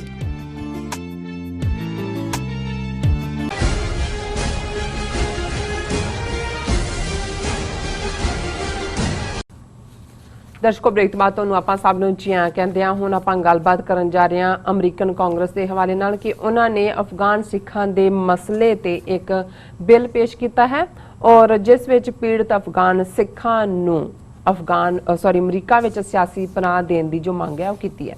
ਇਸ ਬਾਰੇ ਆਪਾਂ ਵਿਚਾਰ ਚਰਚਾ ਕਰਨ ਜਾ ਰਹੇ ਹਾਂ। ਸੋ ਅਸੀਂ ਚਾਹਾਂਗੇ ਕਿ ਤੁਸੀਂ ਨਾਲ ਇਸੇ ਤਰ੍ਹਾਂ ਹੀ ਬਣੇ ਰਹਿਣਾ। ਦੇਖਣ ਸੁਣਨ ਲਈ ਤੁਹਾਡਾ ਸਭ ਦਾ ਬਹੁਤ ਬਹੁਤ ਸ਼ੁਕਰੀਆ ਜੀ। ਡਾਕਟਰ ਸਾਹਿਬ ਕੀ ਵਿਚਾਰ ਨੇ ਇਸ ਮੁੱਦੇ ਬਾਰੇ? ਦੇਖੋ, ਅਫਗਾਨਿਸਤਾਨ ਦੇ ਵਿੱਚ ਬੇਸ਼ੱਕ ਪੀਸ ਡੀਲ ਅਮਰੀਕਾ ਔਰ ਤਾਲਿਬਾਨ ਦੇ ਵਿੱਚ ਜਿਹੜੀ ਹੈ ਉਹ ਹੋਈ ਜੀ। ਉਸ ਤੋਂ ਬਾਅਦ ਲੱਗਦਾ ਸੀ ਕਿ ਹਾਲਾਤ ਜੇ ਬਿਲਕੁਲ ਨਾਰਮਲ ਹੋ ਗਏ ਤੇ ਘੱਟੋ ਘੱਟ ਜਿਹੜੀ ਲੈਫਟ ਓਵਰ ਸਿੱਖ ਕਮਿਊਨਿਟੀ ਹੈ, ਕਿਸੇ ਵੇਲੇ ਅਫਗਾਨਿਸਤਾਨ 'ਚ 2 ਲੱਖ ਤੋਂ ਜ਼ਿਆਦਾ ਸਿੱਖ ਵਸਦੇ ਸਨ, ਉਹਨਾਂ ਚੋਂ ਵੀ ਜਿਹੜੇ ਨੇ ਬਹੁਤ ਇਕਨੋਮਿਕਲੀ ਸਾਊਂਡ ਸਨ ਔਰ ਇੱਕ ਸਟੇਜ ਤੇ ਲਗਭਗ 30% ਦੀ ਜਿਹੜੀ ਇਕਨੋਮੀ ਹੈ ਅਫਗਾਨਿਸਤਾਨ ਦੀ, ਮੈਂ 1970s ਦੀ ਗੱਲ ਕਰਦਾ, ਉਹ ਸਿੱਖਾਂ ਦੇ ਕੋਲ ਸੀ। ਔਰ ਸਿੱਖ ਉੱਥੇ ਬਿਨਾਂ ਕਿਸੇ ਡਰ ਖੌਫ ਤੋਂ ਬਰਾਬਰੀ ਦੇ ਨਾਲ, ਜਿਵੇਂ ਅਫਗਾਨ ਕਬੀਲਿਆਂ ਦੀ ਪਰੰਪਰਾ ਹੈ, ਉਹਨਾਂ ਦੀ ਟ੍ਰੈਡੀਸ਼ਨ ਹੈ, ਔਰ ਉਹ ਵੀ ਸਿੱਖਾਂ ਨੂੰ ਇੱਕ ਅਲੱਗ ਕਬੀਲੇ ਦੇ ਤੌਰ ਦੇ ਉੱਤੇ ਹੀ ਉਹਨਾਂ ਦੀ ਮਾਨਤਾ ਸੀ। ਉਹਨਾਂ ਦੇ ਲਈ ਬੜਾ ਮੁਹੱਬਤ ਔਰ ਪਿਆਰ, ਔਰ ਉਹ ਸਾਰੇ ਐਵਰੀ ਇੰਚ ਪਠਾਨ ਹੀ ਸਨ। ਉਹਨਾਂ ਦੀ ਪਸ਼ਤੋ ਜ਼ਬਾਨ ਵੀ ਉਹਨਾਂ ਦੀ ਪਸ਼ਤੋ ਔਰ ਰਹਿਣ ਸਹਿਣ ਪਹਿਰਾਵਾ ਵੀ ਉਵੇਂ ਹੀ, ਸਲਵਾਰ ਔਰ ਕੁਰਤਾ ਔਰ ਉਸ ਕਿਸਮ ਦੇ ਹੀ ਲੰਮੇ ਝੰਮੇ। ਔਰ ਜਿਵੇਂ ਸਾਡੇ ਇੱਕ ਵਿਊਅਰ ਨੇ ਇੱਕ ਵਾਰ ਲਿਖਿਆ ਸੀ ਕਿ ਦੇ ਆਰ ਡਬਲ ਸਿੱਖਸ ਹੈ ਨੀ, ਔਰ ਉਹਨਾਂ ਕਿਹਾ ਇੱਕ ਉਹ ਪਠਾਨ ਨੇ, ਪਠਾਨ ਆਪਣੇ ਆਪ 'ਚ ਫੀਅਰਸਲੀ ਇੱਕ ਸਿੱਖ ਨੇ। ਲੇਕਿਨ ਹਾਲਾਤ ਬਦਲੇ। 1979 'ਚ ਸੋਵੀਅਤ ਯੂਨੀਅਨ ਦਾ ਜਿਹੜਾ ਉਹਨੇ ਆਕੂਪਾਈ ਕੀਤਾ ਔਰ ਫਿਰ ਸ਼ੁਰੂ ਹੋ ਗਿਆ ਉਹਨਾਂ ਨੂੰ ਉੱਥੋਂ ਕੱਢਣ ਦੇ ਲਈ, ਜਿਹੜਾ ਆਲਮੋਸਟ ਇਸਲਾਮਿਕ ਜਿਹੜਾ ਹੋਲੀ ਵਾਰ ਦੇ ਨਾਂ ਥੱਲੇ ਅਮਰੀਕਾ, ਪਾਕਿਸਤਾਨ ਔਰ ਇਸਲਾਮਿਕ ਵਰਲਡ ਇੱਕ ਪਾਸੇ ਆਇਆ। ਲੇਕਿਨ ਇੱਕ ਤਾਂ ਉਸਨੇ ਵੀ ਜਿੱਥੇ ਅਫਗਾਨਿਸਤਾਨ ਦੀ ਇਕਨੋਮੀ ਨੂੰ ਵੀ ਡੈਮੇਜ ਕੀਤਾ, ਉੱਥੇ ਜ਼ਾਹਰ ਹੈ ਜਦੋਂ ਇਹ ਵਾਰ ਸ਼ੁਰੂ ਹੁੰਦੀ ਹੈ ਇਹ ਵੀ ਇੱਕ ਤਬਾਹੀ ਹੁੰਦੀ ਹੈ।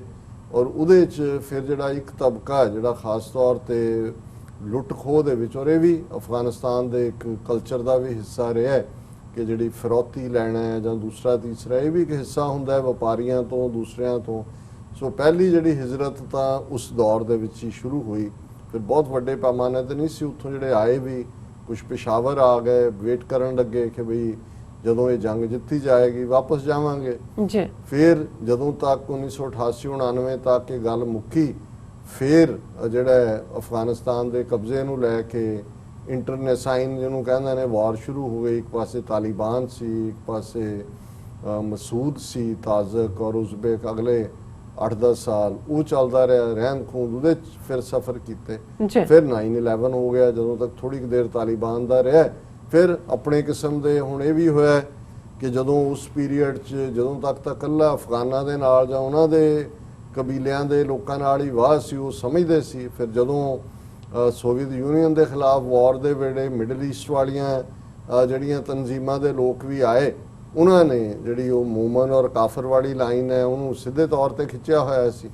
ਸੋ ਉਹਦਾ ਵੀ ਇੱਕ ਨਤੀਜਾ ਸੀ ਕਿ ਵੀ ਉਹਨਾਂ ਦੇ ਪ੍ਰਤੀ ਇੱਕ ਇਨਟੋਲਰੈਂਸ ਆਈ ਔਰ ਕੋਡ ਵੀ ਆਏ ਕਿ ਇਹ ਪਾਓ ਤੇ ਇਹ ਕਰੋ, ਔਰ ਕਿਤੇ ਨਾ ਕਿਤੇ ਉਹ ਜਜ਼ੀਆ ਦੇਣ ਵਾਲੀ ਗੱਲ ਵੀ ਆਈ। ਲੇਕਿਨ ਉਸ ਨੂੰ ਵੀ ਉਹਨਾਂ ਨੇ, ਕਿਉਂਕਿ ਇਸ ਗੱਲ ਦਾ ਧਿਆਨ ਰਹੇ ਕਿ ਜਿਹੜੇ ਅਫਗਾਨ ਸਿੱਖ ਨੇ, ਜਿਵੇਂ ਕਸ਼ਮੀਰੀ ਸਿੱਖ ਨੇ, ਉਹ ਕੋਈ ਪੰਜਾਬ 'ਚੋਂ ਜਾ ਕੇ ਉੱਥੇ ਨਹੀਂ ਵਸੇ ਹੋਏ, ਉਹ ਉੱਥੋਂ ਦੇ ਓਰੀਜਨਲ ਇਨਹੈਬੀਟੈਂਟਸ। ਕਿਉਂਕਿ ਗੁਰੂ ਨਾਨਕ ਸਾਹਿਬ ਅਫਗਾਨਿਸਤਾਨ ਗਏ, ਕਾਬਲ ਦੇ ਵਿੱਚ ਦੂਸਰੀਆਂ ਥਾਵਾਂ ਤੇ, ਜਲਾਲਾਬਾਦ ਗੁਰੂ ਨਾਨਕ ਸਾਹਿਬ ਦਾ ਚਸ਼ਮਾ ਸ਼ਾਹੀ ਇਤਿਹਾਸਕ ਗੁਰਦੁਆਰੇ ਨੇ ਗੁਰੂ ਨਾਨਕ ਸਾਹਿਬ ਦੀ ਯਾਦ 'ਚ, ਔਰ ਹਰ ਬਾਈ ਐਵਰੀ ਇੰਚ ਜਿਵੇਂ ਮੈਂ ਕਿਹਾ ਵੀ ਉਹ ਪਸ਼ਤੋ ਸਪੀਕਿੰਗ ਪਠਾਨ ਨੇ।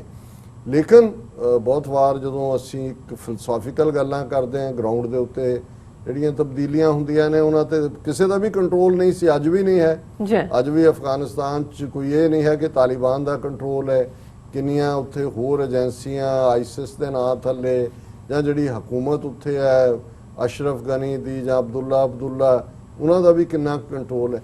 ਸੋ ਕੁੱਲ ਮਿਲਾ ਕੇ ਇਸ ਸਾਰੇ ਹਾਲਾਤ 'ਚ ਸਿੱਖਾਂ ਦੇ ਲਈ ਵੀ ਔਰ ਜਿਹੜੇ ਥੋੜ੍ਹੇ ਬਹੁਤ ਹਿੰਦੂ ਵੀ ਉੱਥੇ ਨੇ ਉਹਨਾਂ ਦੇ ਲਈ ਕੋਈ ਹਾਲਾਤ ਠੀਕ ਨਹੀਂ ਰਹੇ। ਨਤੀਜੇ ਦੇ ਤੌਰ ਤੇ ਕੁਝ ਸਮਾਂ ਪਹਿਲਾਂ, 2 ਸਾਲ ਪਹਿਲਾਂ ਲਗਭਗ ਜਾਂ 1.5 ਸਾਲ, ਜਲਾਲਾਬਾਦ 'ਚ ਸਿੱਖ ਜਿਹੜੇ ਮਿਲਣ ਜਾ ਰਹੇ ਸੀ ਪ੍ਰਾਈਮ ਮਿਨਿਸਟਰ ਨੂੰ ਜਾਂ ਪ੍ਰੈਜ਼ੀਡੈਂਟ ਨੂੰ ਉਹਨਾਂ ਦੇ ਉੱਤੇ ਹਮਲਾ ਹੋਇਆ, 20-22 ਮਾਰੇ ਗਏ ਔਰ ਉਹਨਾਂ ਦਾ ਔਰ ਹੁਣ ਅਸੀਂ ਕੁਛ ਅਰਸਾ ਪਹਿਲਾਂ, ਕੁਛ ਮਹੀਨੇ ਪਹਿਲਾਂ ਦੇਖਿਆ ਕਿ ਕਿਵੇਂ ਕਾਬਲ ਦੇ ਗੁਰਦੁਆਰਾ ਸਾਹਿਬ ਦੇ ਉੱਤੇ ਹਮਲਾ ਹੋ ਕੇ 22-23 ਸਿੱਖ ਮਾਰੇ ਗਏ। ਔਰ ਫਿਰ ਇਹ ਫਾਈਨਲ ਸੀ। ਉਸ ਤੋਂ ਬਾਅਦ ਜਿੰਨੇ ਉੱਥੇ ਰਹਿ ਗਈਆਂ ਫੈਮਿਲੀਜ਼ ਉਹਨਾਂ ਨੂੰ ਸੀ ਕਿ ਵੀ ਹੁਣ, ਔਰ ਉਹਨਾਂ ਨੂੰ ਲਗਾਤਾਰ ਧਮਕੀਆਂ ਕਿ ਭਾਈ ਇੱਥੋਂ ਨਿਕਲੋ, ਕੌਣ ਦੇ ਰਿਹਾ, ਕੀ ਹੈ। ਇਹ ਤਾਂ ਜ਼ਾਹਰ ਹੈ, ਅਸੀਂ ਸਮਝਦੇ ਹਾਂ ਵੀ ਲੇਟੈਸਟ ਅਟੈਕ ਇੰਡੀਅਨ ਏਜੰਸੀਆਂ ਦਾ ਵੀ ਆਪਣਾ ਉੱਥੇ ਰੋਲ ਹੈ ਜੀ।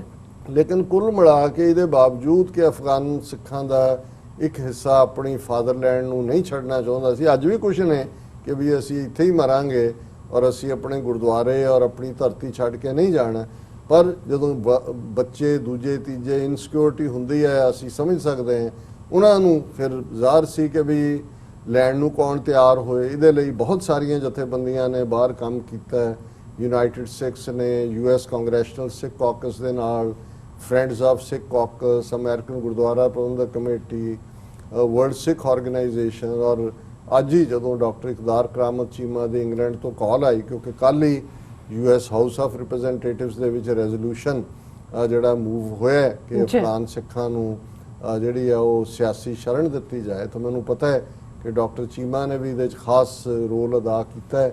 ਹਿਊਮਨ ਰਾਈਟ ਕੌਂਸਲ ਰਾਹੀਂ ਇੱਥੇ ਵੀ ਆ ਕੇ ਉਹ ਮਿਲਦੇ ਰਹੇ ਨੇ, ਮੈਂ ਉਹਨਾਂ ਨੂੰ ਮੁਬਾਰਕਬਾਦ ਵੀ ਦਿੱਤੀ, ਕਿਉਂਕਿ ਹਾਲ ਦੀ ਘੜੀ ਇਹ ਤਾਂ ਨਹੀਂ ਸੀ ਹੋ ਸਕਿਆ ਕਿ ਉੱਥੋਂ ਡਾਇਰੈਕਟ ਅਮਰੀਕਾ, ਕਿਉਂਕਿ ਕੋਵਿਡ-19 ਦਾ ਵੀ ਚੈਲੰਜ ਸੀ, ਲੇਕਿਨ ਯੂਨਾਈਟਿਡ ਸਿੱਖਸ ਨੇ ਇੰਨਾ ਕੀਤਾ ਕਿ ਉਹਨਾਂ ਦੇ ਪਾਸਪੋਰਟ ਔਰ ਦੂਸਰੇ ਲਵਾ ਕੇ ਇੱਕ ਟੈਂਪਰੇਰੀ ਐਗਜ਼ਿਟ ਦੇ ਤੌਰ ਤੇ ਬਹੁਤ ਸਾਰੇ ਉਹਨਾਂ 'ਚੋਂ ਦਿੱਲੀ ਗਏ ਨੇ, ਕਿਉਂਕਿ ਆਲਰੇਡੀ ਦਿੱਲੀ ਦੇ ਵਿੱਚ ਵੱਡਾ ਇੱਕ ਅਫਗਾਨ ਭਾਈਚਾਰਾ ਜਿਹੜੇ ਅਫਗਾਨਿਸਤਾਨ 'ਚੋਂ ਨਿਕਲੇ ਨੇ। ਪਰ ਉਹ ਉੱਥੇ ਵੀ ਉਹਨਾਂ ਨੂੰ ਇਹ ਵੀ ਪਤਾ ਹੈ ਕਿ ਅਲਟੀਮੇਟਲੀ ਜਿੱਥੇ ਇੰਡੀਅਨ ਪ੍ਰੋਪੇਗੈਂਡਾ ਜਾਂ ਇੰਡੀਅਨ ਗਵਰਨਮੈਂਟ ਉਹਨਾਂ ਨੂੰ ਇਸਤੇਮਾਲ ਕਰੇਗੀ ਅਗੇਂਸਟ ਉਹਦੇ ਆਪਣੀ ਧਰਤੀ ਦੇ ਲੋਕਾਂ ਦੇ, ਉੱਥੇ ਉਹਨਾਂ ਦੇ ਲਈ ਵੀ ਕੋਈ ਨੌਕਰੀਆਂ, ਕੋਈ ਕੰਮਕਾਰ, ਬਹੁਤ ਸਾਰਿਆਂ ਨੂੰ ਤਾਂ ਪਸ਼ਤੋ ਤੋਂ ਬਿਨਾਂ ਦੂਸਰੀ ਜ਼ਬਾਨ ਵੀ ਨਹੀਂ ਆਉਂਦੀ।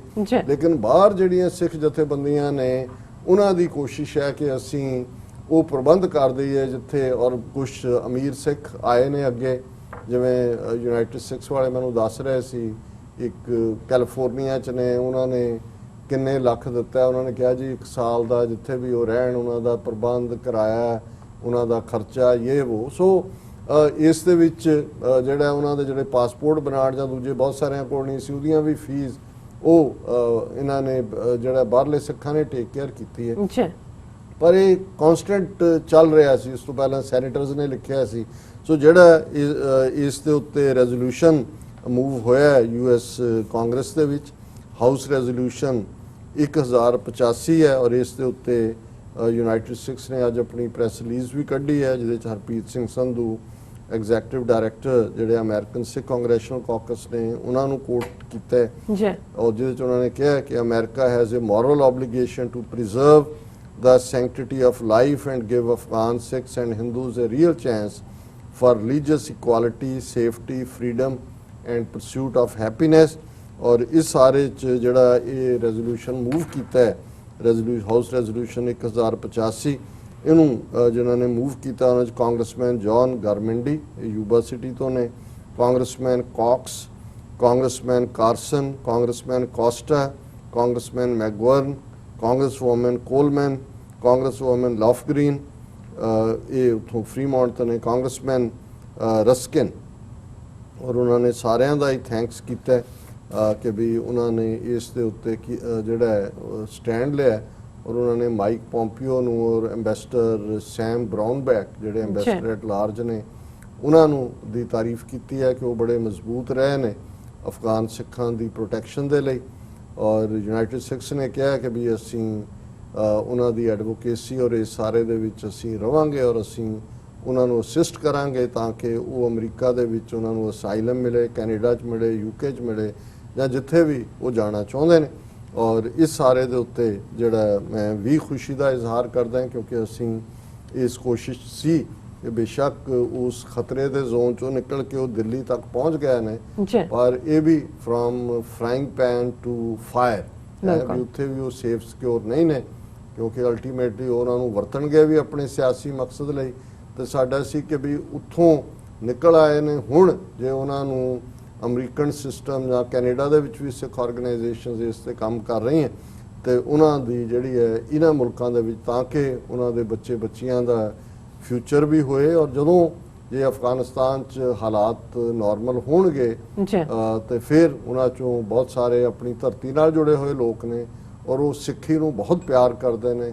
ਗੁਰਦੁਆਰਿਆਂ ਨੂੰ ਉਹ ਨਹੀਂ ਸੀ ਛੱਡਣਾ ਚਾਹੁੰਦੇ, ਕਈ ਰੋ ਰਹੇ ਸੀ ਭੋਬਾਂ ਮਾਰ ਕੇ ਕਿ ਵੀ ਅਸੀਂ ਇਸ ਗੁਰੂ ਦੀ ਧਰਤੀ ਨੂੰ ਛੱਡ ਕੇ ਜਾ ਰਹੇ। ਜੀ ਔਰ ਇਹ ਜਿਹੜਾ ਰੈਜ਼ੋਲੂਸ਼ਨ ਹੈ ਉਹਦੇ 'ਚ ਉਹਨਾਂ ਨੇ ਬੜੀ ਜਿੱਥੇ ਦਹਿਸ਼ਤਗਰਦੀ ਨੂੰ ਕੰਡੈਮ ਕੀਤਾ ਹੈ, ਉੱਥੇ ਉਹਨਾਂ ਨੇ ਇਹ ਕਿਹਾ ਕਿ ਵੀ ਇਹਨਾਂ ਨੂੰ ਰੈਕਗਨਾਈਜ਼ ਕੀਤਾ ਜਾਏ, ਕਿਉਂਕਿ ਉਹਨਾਂ ਨੂੰ ਜਿਹੜੀ ਹੈ ਇਮੀਨੈਂਟ ਇੰਪੈਂਡਿੰਗ ਡੇਂਜਰ ਹੈ ਅਫਗਾਨਿਸਤਾਨ 'ਚ।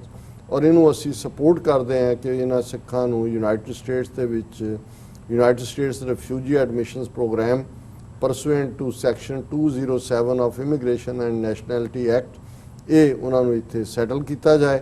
ਔਰ ਇਹ ਸਾਰੇ ਦੇ ਉੱਤੇ ਅਸੀਂ ਬਾਕੀ ਵੀ ਸਿੱਖ ਜਥੇਬੰਦੀਆਂ ਨੇ ਜਿਹੜਾ ਹੈ ਉਹ ਧੰਨਵਾਦ ਕੀਤਾ ਹੈ ਕਾਂਗਰਸਮੈਨਾਂ ਦਾ, ਜੀ ਔਰ ਅਸੀਂ ਹੋਪ ਕਰਦੇ ਹਾਂ ਕਿ ਇਸ ਦੇ ਉੱਤੇ ਫਰਦਰ ਕਾਰਵਾਈ ਹੋਵੇ। ਜੀ ਡਾਕਟਰ ਸਾਹਿਬ ਬਿਲਕੁਲ ਇੱਥੇ ਲੈਣਾ ਬ੍ਰੇਕ। ਵਿਊਅਰਸ ਤੁਸੀਂ ਕਿਤੇ ਨਹੀਂ ਜਾਣਾ, ਮਿਲਦੇ ਹਾਂ after this short break.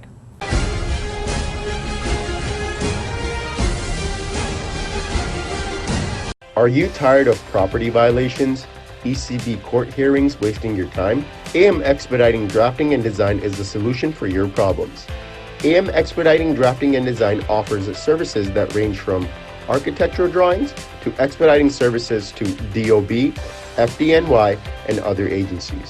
Or visit their location at 116-15 Myrtle Avenue in Richmond Hill. Call AM Expediting Drafting and Design now at 718-725-0059. ਕੀ ਤੁਹਾਨੂੰ 30, 40 ਜਾਂ 50 ਦਿਨ ਵੇਟ ਕਰਨੀ ਪੈ ਰਹੀ ਹੈ ਤੁਹਾਡੇ ਚੈੱਕ ਲਈ? ਫਿਰ ਬ੍ਰੋਕਰਾਂ ਪਿੱਛੇ ਭੱਜਦੇ ਫਿਰਦੇ ਹੋ ਪੈਸੇ ਲਈ। ਬਹੁਤ ਜ਼ਿਆਦਾ ਟਾਈਮ ਵੇਸਟ ਹੋ ਜਾਂਦਾ ਇੱਦਾਂ ਤਾਂ।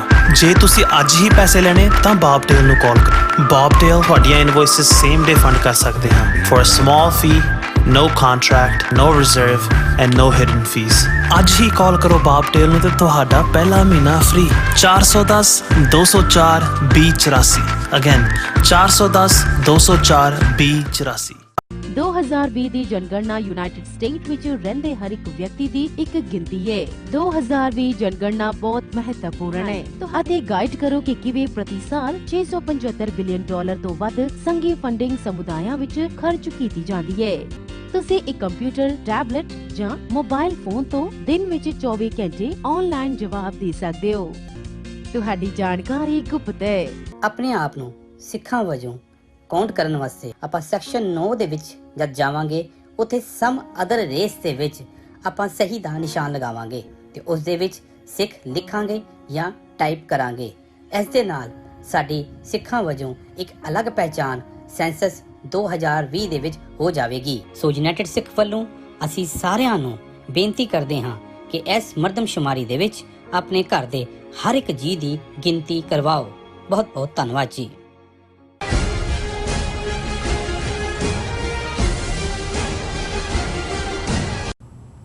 Viewers welcome back in programme. So ਹੁਣ ਆਪਾਂ ਚੌਥੇ ਸੈਗਮੈਂਟ ਦੇ ਵਿੱਚ ਗੱਲਬਾਤ ਕਰਨ ਜਾ ਰਹੇ ਹਾਂ ਜੰਮੂ ਕਸ਼ਮੀਰ ਦੇ ਹਵਾਲੇ ਨਾਲ ਕਿ ਕਿਸ ਤਰ੍ਹਾਂ ਜੋ ਜੰਮੂ ਕਸ਼ਮੀਰ ਦੇ ਵਿੱਚ ਭਾਰਤੀ ਫੌਜ ਵੱਲੋਂ ਜਿੱਥੇ ਬੇਗੁਨਾਹ ਕਸ਼ਮੀਰੀਆਂ ਤੇ ਜ਼ੁਲਮ ਢਾਏ ਜਾ ਰਹੇ ਹਨ, ਉੱਥੇ ਕਸ਼ਮੀਰ ਦੀ ਜੋ ਕੁਦਰਤੀ ਦੌਲਤ ਹੈ ਉਸ ਨੂੰ ਵੀ ਦੋ ਹੱਥਾਂ ਨਾਲ ਲੁੱਟਿਆ ਜਾ ਰਿਹਾ ਹੈ। ਸੋ ਇਸ ਬਾਰੇ ਵਿਚਾਰ ਚਰਚਾ ਹੋਏਗੀ ਔਰ ਨਾਲ ਹੀ ਗੁਰਬਾਨੀ ਵਿਚਾਰਾਂ ਦੀ ਵੀ ਸਾਂਝ ਤੁਹਾਡੇ ਨਾਲ ਪਾਈ ਜਾਏਗੀ। ਸੋ ਅਸੀਂ ਚਾਹਾਂਗੇ ਕਿ ਤੁਸੀਂ ਨਾਲ ਇਸੇ ਤਰ੍ਹਾਂ ਹੀ ਜੁੜੇ ਰਹਿਣਾ। ਦੇਖਣ ਸੁਣ ਲਈ ਤੁਹਾਡਾ ਸਭ ਦਾ ਬਹੁਤ ਬਹੁਤ ਸ਼ੁਕਰੀਆ ਜੀ। ਡਾਕਟਰ ਸਾਹਿਬ ਕੀ ਵਿਚਾਰਾਂ ਨੇ ਇਸ ਮੁੱਦੇ ਬਾਰੇ? ਦੇਖੋ, ਅਗਸਤ ਦਾ ਮਹੀਨਾ ਅਸੀਂ ਆਪਣੇ ਬਹਾਦਰ ਕਸ਼ਮੀਰੀ ਭਰਾਵਾਂ ਭੈਣਾਂ ਦੇ ਨਾਂ ਕੀਤਾ ਹੋਇਆ ਅੱਛਾ, ਔਰ ਸਾਡੀ ਕੋਸ਼ਿਸ਼ ਹੁੰਦੀ ਹੈ ਕਿ ਜਿੰਨੀਆਂ ਵੀ ਖਬਰਾਂ ਅਸੀਂ ਅੱਡ ਸੋਰਸਿਸ ਤੋਂ ਕੁਛ ਨੋਨ ਕੁਛ ਅਨਨੋਨ ਕੱਢ ਸਕੀਏ ਉਹਨੂੰ ਅਸੀਂ ਸੈਗਮੈਂਟ 'ਚ ਡਿਸਕਸ ਕਰਦੇ ਹਾਂ। ਜੀ ਪਰ ਮਕਸਦ ਸਾਡਾ ਕਸ਼ਮੀਰੀ ਭਰਾਵਾਂ ਭੈਣਾਂ ਨੂੰ ਆਪਣੀਆਂ ਯਾਦਾਂ 'ਚ ਲਿਆਉਣਾ ਹੈ। ਜਿਹੜੇ ਬਹਾਦਰ ਕਸ਼ਮੀਰੀ ਜੂਝ ਰਹੇ ਨੇ ਉਹਨਾਂ ਦੀਆਂ ਮੁਸੀਬਤਾਂ ਉਸ ਨੂੰ ਅਸੀਂ ਮਹਿਸੂਸ ਕਰਦੇ ਹਾਂ ਔਰ ਅਸੀਂ ਰੱਬ ਅੱਗੇ ਦੁਆ ਕਰਦੇ ਹਾਂ, ਅਰਦਾਸ ਕਰਦੇ ਹਾਂ ਕਿ ਉਹ ਆਪਣੇ ਮਕਸਦ 'ਚ ਕਾਮਯਾਬ ਹੋਣ। ਜ਼ਾਲਮ ਦਾ ਅਲਟੀਮੇਟ ਅੰਤ ਹੁੰਦਾ ਹੈ ਜੇ ਉਹਨੂੰ ਕੋਈ ਵੰਗਾਰ ਦੇ। ਲੇਕਿਨ ਭਾਰਤੀ ਹਾਕਮ ਬੇਸ਼ੱਕ ਇੱਕ ਪਾਸੇ 1 ਸਾਲ ਜ਼ੁਲਮ ਕਰਨ ਦੇ ਬਾਵਜੂਦ ਕਸ਼ਮੀਰੀਆਂ ਦੀ ਆਵਾਜ਼ ਨੂੰ ਦਬਾਉਣ ਦੇ ਵਿੱਚ ਨਾਕਾਮਯਾਬ ਰਹੇ ਨੇ। ਜਦੋਂ ਮਰਜ਼ੀ ਉੱਥੇ ਉਹ ਕਰਫਿਊ ਲਾ ਦਿੰਦੇ ਨੇ ਔਰ ਜਿਵੇਂ ਮੈਂ ਰੋਜ਼ਾਨਾ ਹੀ ਜ਼ਿਕਰ ਕਰਦਾ ਹਾਂ ਕਿ ਤਿੰਨੋਂ ਹੀ ਜਿਹੜੇ ਡਰਟੀ ਡੀਜ਼ ਨੇ ਜਿਨ੍ਹਾਂ ਦੇ ਵਿੱਚ ਡੈਮੋਗ੍ਰਾਫਿਕ ਚੇਂਜ ਹੈ, ਜਿਹਦੇ ਵਿੱਚ ਡੋਮਿਸਾਈਲ ਦਾ ਲਾਗੂ ਕਰਕੇ ਗੈਰ ਕਸ਼ਮੀਰੀਆਂ ਨੂੰ ਵਸਾਉਣਾ ਹੈ ਔਰ ਡੀਲਿਮਿਟੇਸ਼ਨ ਹੈ ਜਿਨ੍ਹਾਂ ਦੇ ਉੱਤੇ ਉਹ ਤੇਜ਼ੀ ਨਾਲ ਕੰਮ ਕਰ ਰਹੇ ਨੇ, ਤਾਂ ਕਿ ਜਦੋਂ ਤੱਕ ਇਹਨਾਂ ਨੇ ਚੋਣਾਂ ਦਾ ਡਰਾਮਾ ਕਰਨਾ ਹੈ ਆਲਰੇਡੀ ਰੀਡਿਸਟ੍ਰਿਕਟਿੰਗ ਕਰ ਦੇਣ ਔਰ ਕਸ਼ਮੀਰੀ ਮੁਸਲਮਾਨਾਂ ਨੂੰ ਮਾਈਨੋਰਟੀ 'ਚ ਕਨਵਰਟ ਕਰ ਦੇਣ ਐਜ਼ ਕੰਪੇਅਰ ਟੂ ਜੰਮੂ ਦੇ ਹਿੰਦੂਆਂ ਦੇ। ਲੇਕਿਨ ਇਹ ਦੁਨੀਆ ਨੂੰ ਇਹ ਵੀ ਦਿਖਾਉਣਾ ਚਾਹੁੰਦੇ ਨੇ ਕਿ ਨਹੀਂ ਸਿਚੁਏਸ਼ਨ ਸਾਡੇ ਪੂਰੇ ਕੰਟਰੋਲ 'ਚ ਹੈ ਔਰ ਇਸ 'ਚ ਕੋਈ ਦਿਨ ਐਸਾ ਨਹੀਂ ਗੁਜ਼ਰਦਾ ਜਿਸ ਦਿਨ ਫੌਜ ਤੇ ਜਾਂ ਪੁਲਿਸ ਤੇ ਹਮਲਾ ਨਹੀਂ ਹੁੰਦਾ, ਉਹਨਾਂ ਦੇ ਕੋਈ ਮਾਰੇ ਨਹੀਂ ਜਾਂਦੇ, ਪਰ ਇਹ ਫਿਰ ਬਦਲੇ 'ਚ ਦੁੱਗਣੇ ਬੇਗੁਨਾਹ ਕਸ਼ਮੀਰੀਆਂ ਨੂੰ ਘਰਾਂ 'ਚੋਂ ਕੱਢ ਕੇ ਮਾਰਦੇ ਨੇ।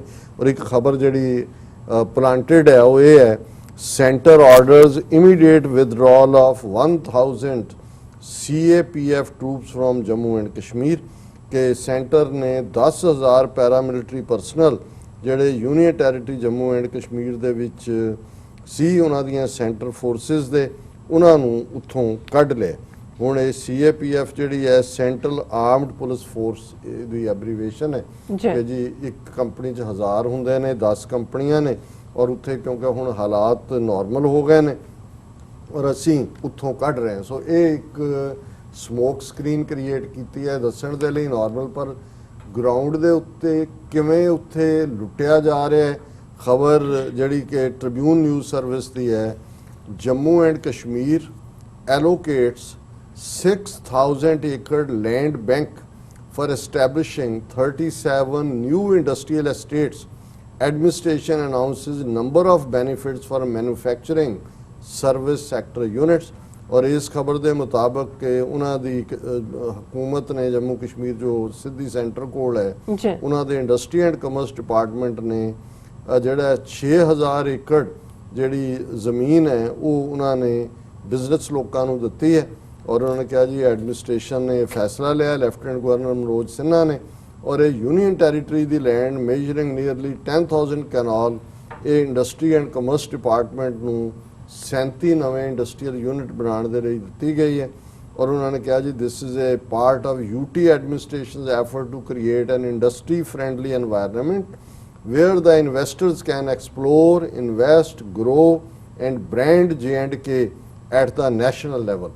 सो ज़ाहिर है गैर कश्मीरियां नूं लिया के इंडस्ट्री डिवेलप के नाम थले जमीना मिट्टी के भाव जिहड़ा है उस नूं लुटा रहे हैं और ये इस तो पहला उन्होंने घाटी एरिया कठुआ डिस्ट्रिक्ट दे विच ये अपना स्टेट की जमीन इवें ही उन्होंने लुटाई है और ये उन्होंने कहा कि जी ये असी आइडेंटिफाई कर रहे हैं एरिया जिथे रोड कनैक्टिविटी होएगी और इस सारे नूं असी पावर सप्लाई भी इनू यकीनी बनावांगे इन्हां पासियां नूं दित्ती जाए और इहदे नाल नाल उन्होंने कहा जी असी मैन्युफैक्चरर्स नूं और सर्विस सैक्टर अप जड़े यूनी होल्डर्स ने उन्होंने ये सारे च इन्वॉल्व कर रहे हैं और यही नहीं जड़े उन्होंने एक पासे ज़मीन लुट रहे हैं फिर उस पैसे के थले 30 to 40% subsidy on purchase of plant and machinery, reimbursement of 3 to 5% interest charge on working capital for a period of 5 years, insurance सब ये सारे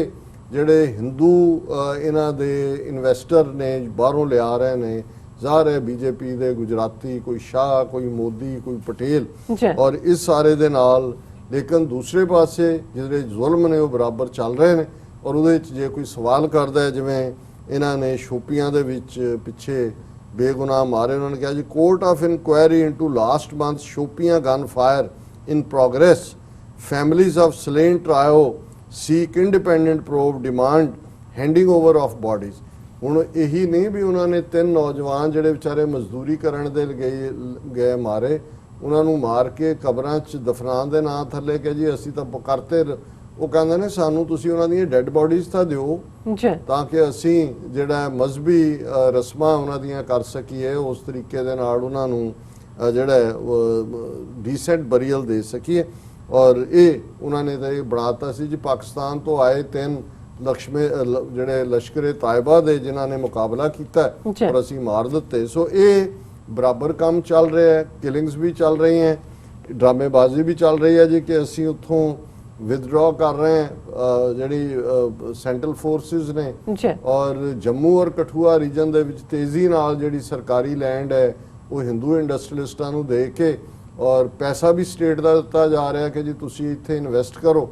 ਉਹਦਾ ਮਤਲਬ ਇਹ ਹੈ ਵੀ ਆਲਰੇਡੀ ਜਦੋਂ ਤੱਕ ਕੋਈ ਤਬਦੀਲੀ ਵੱਲ ਜੇ ਕਦੇ ਕੋਈ ਬਣ ਵੀ ਗਏ ਹਾਲਾਤ ਜੀ ਤੇ ਫਿਰ ਉਦੋਂ ਤੱਕ ਇਹਨਾਂ ਨੇ ਉਹਦਾ ਜੰਮੂ ਕਸ਼ਮੀਰ ਦਾ ਹੁਲੀਆ ਵਿਗਾੜਿਆ ਹੋਣਾ। ਬਿਲਕੁਲ। ਸੋ ਅਸੀਂ ਸਮਝਦੇ ਹਾਂ ਕਿ ਵੀ ਜਿਵੇਂ ਪਹਿਲੇ ਸੈਗਮੈਂਟ 'ਚ ਅਸੀਂ ਗੱਲ ਕੀਤੀ ਕਿ ਇਮਰਾਨ ਖਾਨ ਸਾਹਿਬ ਨੇ ਮਜ਼ਬੂਤੀ ਨਾਲ ਫਲਸਤੀਨੀਆਂ ਦੇ ਨਾਲ ਕਸ਼ਮੀਰੀਆਂ ਦੀ ਗੱਲ ਵੀ ਜਿਹੜੀ ਹੈ ਆਪਣਾ ਸਟੈਂਡ ਰੱਖਿਆ। ਔਰ ਜਿਵੇਂ ਉਹਨਾਂ ਦੀ ਆਪਣੀ ਮਿਨਿਸਟਰ ਸ਼੍ਰੀ ਮਜ਼ਾਰੀ ਨੇ 2 ਦਿਨ ਪਹਿਲਾਂ ਇੱਕ ਸਟੇਟਮੈਂਟ 'ਚ ਕਿਹਾ ਸੀ ਕਿ ਵੀ ਕਿੱਥੇ ਨੇ ਪਾਕਿਸਤਾਨ ਦੇ ਬਾਹਰਲੇ ਮੁਲਕਾਂ 'ਚ ਬੈਠੇ ਡਿਪਲੋਮੈਟ ਔਰ ਫੋਰਨ ਆਫਿਸ ਕਿ ਇਸ 1 ਸਾਲ ਦੇ ਵਿੱਚ ਕਸ਼ਮੀਰ ਦੇ ਮੁੱਦੇ ਤੇ ਜਿੱਥੇ ਐਗਰੈਸਿਵ ਲੌਬੀ ਹੋਣੀ ਚਾਹੀਦੀ ਸੀ ਕੁਝ ਨਹੀਂ ਹੋਇਆ। ਸੋ ਮੈਂ ਸਮਝਦਾ ਕਿ ਹੋ ਸਕਦਾ ਹੈ ਇਹ ਇਵਨ ਸਟੇਟਮੈਂਟ ਵੀ ਸ਼੍ਰੀ ਮਜ਼ਾਰੀ ਨੇ, ਹਾਲਾਂਕਿ ਉਹ ਖੁਦ ਵੀ ਆਊਟਸਪੋਕਨ ਹੈ, ਆਪਣੇ ਵੱਲੋਂ ਵੀ ਹੋ ਸਕਦੀ ਹੈ, ਪਰ ਇਹ ਇਮਰਾਨ ਖਾਨ ਸਾਹਿਬ ਨੇ ਕਿਸੇ ਨਾ ਕਿਸੇ ਤਰੀਕੇ ਨਾਲ ਆਪਣਿਆਂ ਨੂੰ ਹੀ।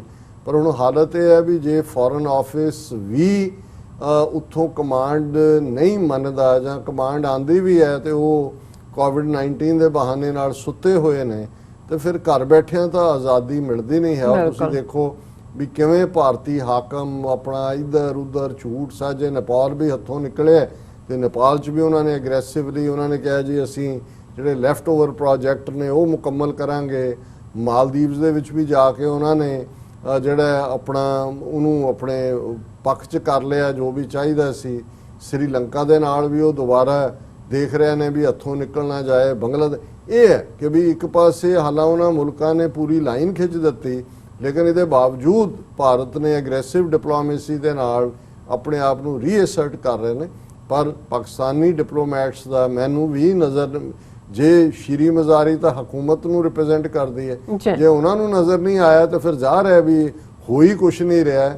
ਇਹ ਨਹੀਂ ਹੋ ਰਿਹਾ ਹੁੰਦਾ ਕਿ ਜੀ ਹੋ ਰਿਹਾ ਪਰ ਨਜ਼ਰ ਨਹੀਂ ਆ ਰਿਹਾ, ਇਹ ਨਹੀਂ ਹੈ, ਕਿਉਂਕਿ ਉਹਨਾਂ ਤੋਂ ਬਿਹਤਰ ਕੋਈ ਨਹੀਂ ਜਾਣਦਾ ਕਿ ਭਾਈ ਫੋਰਨ ਆਫਿਸ ਕੀ ਕਰ ਰਿਹਾ। ਔਰ ਜਿਵੇਂ ਅਸੀਂ ਅਖੀਰਲੇ ਸੈਗਮੈਂਟ 'ਚ ਬਾਬਾ ਫਰੀਦ ਗੰਜ ਸ਼ੱਕਰ ਜਿਨ੍ਹਾਂ ਦੀ ਬਾਣੀ ਦੇ 130 ਸ਼ਲੋਕ ਗੁਰੂ ਗ੍ਰੰਥ ਸਾਹਿਬ 'ਚ ਦਰਜ ਨੇ, ਹਾਲਾਂਕਿ ਜਿਵੇਂ ਅਸੀਂ ਕੱਲ ਵੀ ਦੇਖਿਆ ਸੀ ਅੱਜ ਵੀ ਜਿਹੜੇ 3 ਸ਼ਲੋਕ ਨੇ ਇਹ 5ਵੇਂ ਪਾਤਸ਼ਾਹ ਦੇ ਰਚੇ ਹੋਏ ਨੇ, ਬਟ ਬਾਬਾ ਫਰੀਦ ਨੂੰ ਸਮਰਪਿਤ ਕੀਤੇ ਨੇ।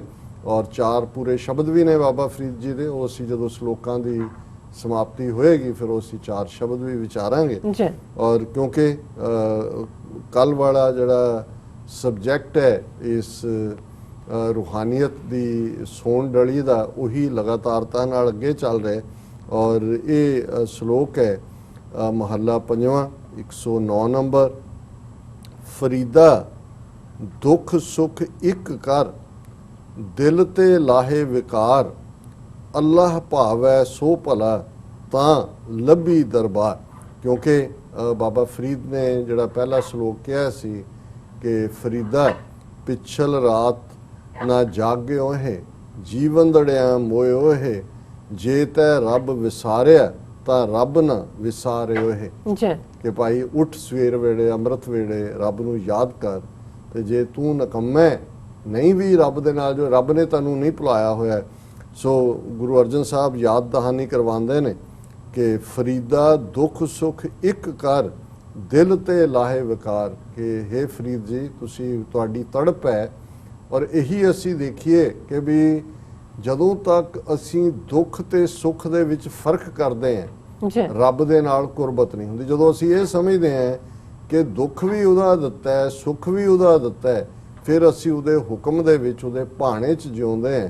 ਕਿ ਜੇ ਅਸੀਂ ਦੁੱਖ ਸੁੱਖ ਨੂੰ ਇੱਕ ਕਰਕੇ ਮਨ ਦੇ ਵਿੱਚੋਂ ਜਿਹੜੇ ਵਿਕਾਰ ਨੇ, ਜਿਹੜੀਆਂ ਨੈਗੇਟਿਵਿਟੀਜ਼ ਨੇ, ਕਾਮ ਕ੍ਰੋਧ ਲੋਭ ਮੋਹ ਹੰਕਾਰ ਹੈ, ਮਾਇਆ ਦੀ ਸਪੈਲ ਹੈ, ਇਸ ਤੋਂ ਅਸੀਂ ਆਜ਼ਾਦ ਹੋ ਜਾਈਏ ਤੇ ਫਿਰ ਅੱਲਾਹ ਭਾਵੈ ਸੋ ਭਲਾ, ਤਾਂ ਲੱਭੀ ਦਰਬਾਰ। ਅੱਲਾ ਦੇ ਹੁਕਮ ਦੇ ਵਿੱਚ ਜਿਉਣਾ ਸਿੱਖ ਜਾਈਏ ਕਿ ਜੋ ਅੱਲਾ ਨੂੰ ਚੰਗਾ ਲੱਗਦਾ ਹੈ, ਜੋ ਰੱਬ ਨੂੰ ਚੰਗਾ ਲੱਗਦਾ ਹੈ, ਜੋ ਵਾਹਿਗੁਰੂ ਨੂੰ ਚੰਗਾ ਲੱਗਦਾ ਹੈ, ਉਹੀ ਸਾਡੇ ਲਈ ਭਲਾ ਹੈ।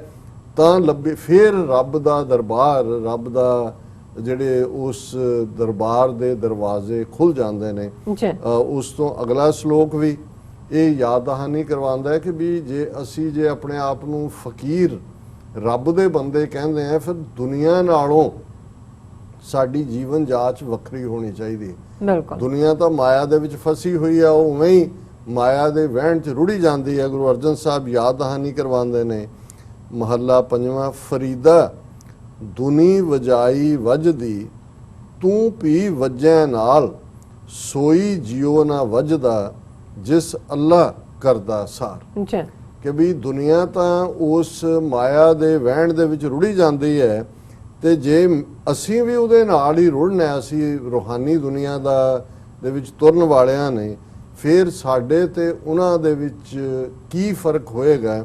ਪਰ ਜਿਹੜੇ ਉਸ ਦੁਨੀਆ ਦੀ ਤੋਰੇ ਨਹੀਂ ਤੁਰਦੇ, ਉਸ ਤੋਂ ਵੱਖਰੀ ਤੁਰਦੇ ਨੇ, ਰੱਬ ਉਹਨਾਂ ਦੀ ਸਾਰ ਲੈਂਦਾ ਹੈ। ਔਰ ਇਹ ਬਿਲਕੁਲ ਠੀਕ ਹੈ ਕਿ ਜਿਹੜਾ ਰੱਬ ਦੇ ਰਸਤੇ ਤੁਰਨ ਵਾਲੇ ਨੇ, ਉਹ ਜਗ ਮੈਂ ਉੱਤਮ ਕਾਂਢੀਏ ਵਿਰਲੇ ਕੇ।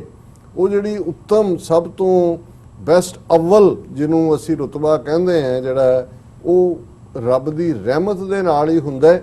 ਪਰ ਵੈਰੀ ਫਿਊ, ਬਹੁਤ ਥੋੜੇ ਹੁੰਦੇ ਨੇ, ਕਿਉਂਕਿ ਦੁਨੀਆ ਤੋਂ ਵੱਖਰਾ ਹੋ ਕੇ ਜਿਉਣਾ, ਜਿਸ ਨੂੰ ਗੁਰੂ ਸਾਹਿਬ ਨੇ ਯਾਦ ਕਰਵਾਇਆ ਸੀ ਕਿ ਜਿਹੜੇ ਰੱਬ ਦੇ ਬੰਦੇ ਨੇ, ਉਹਨਾਂ ਦੀ ਤੋਰ ਦੁਨੀਆ ਨਾਲੋਂ ਵੱਖਰੀ ਹੋਏਗੀ।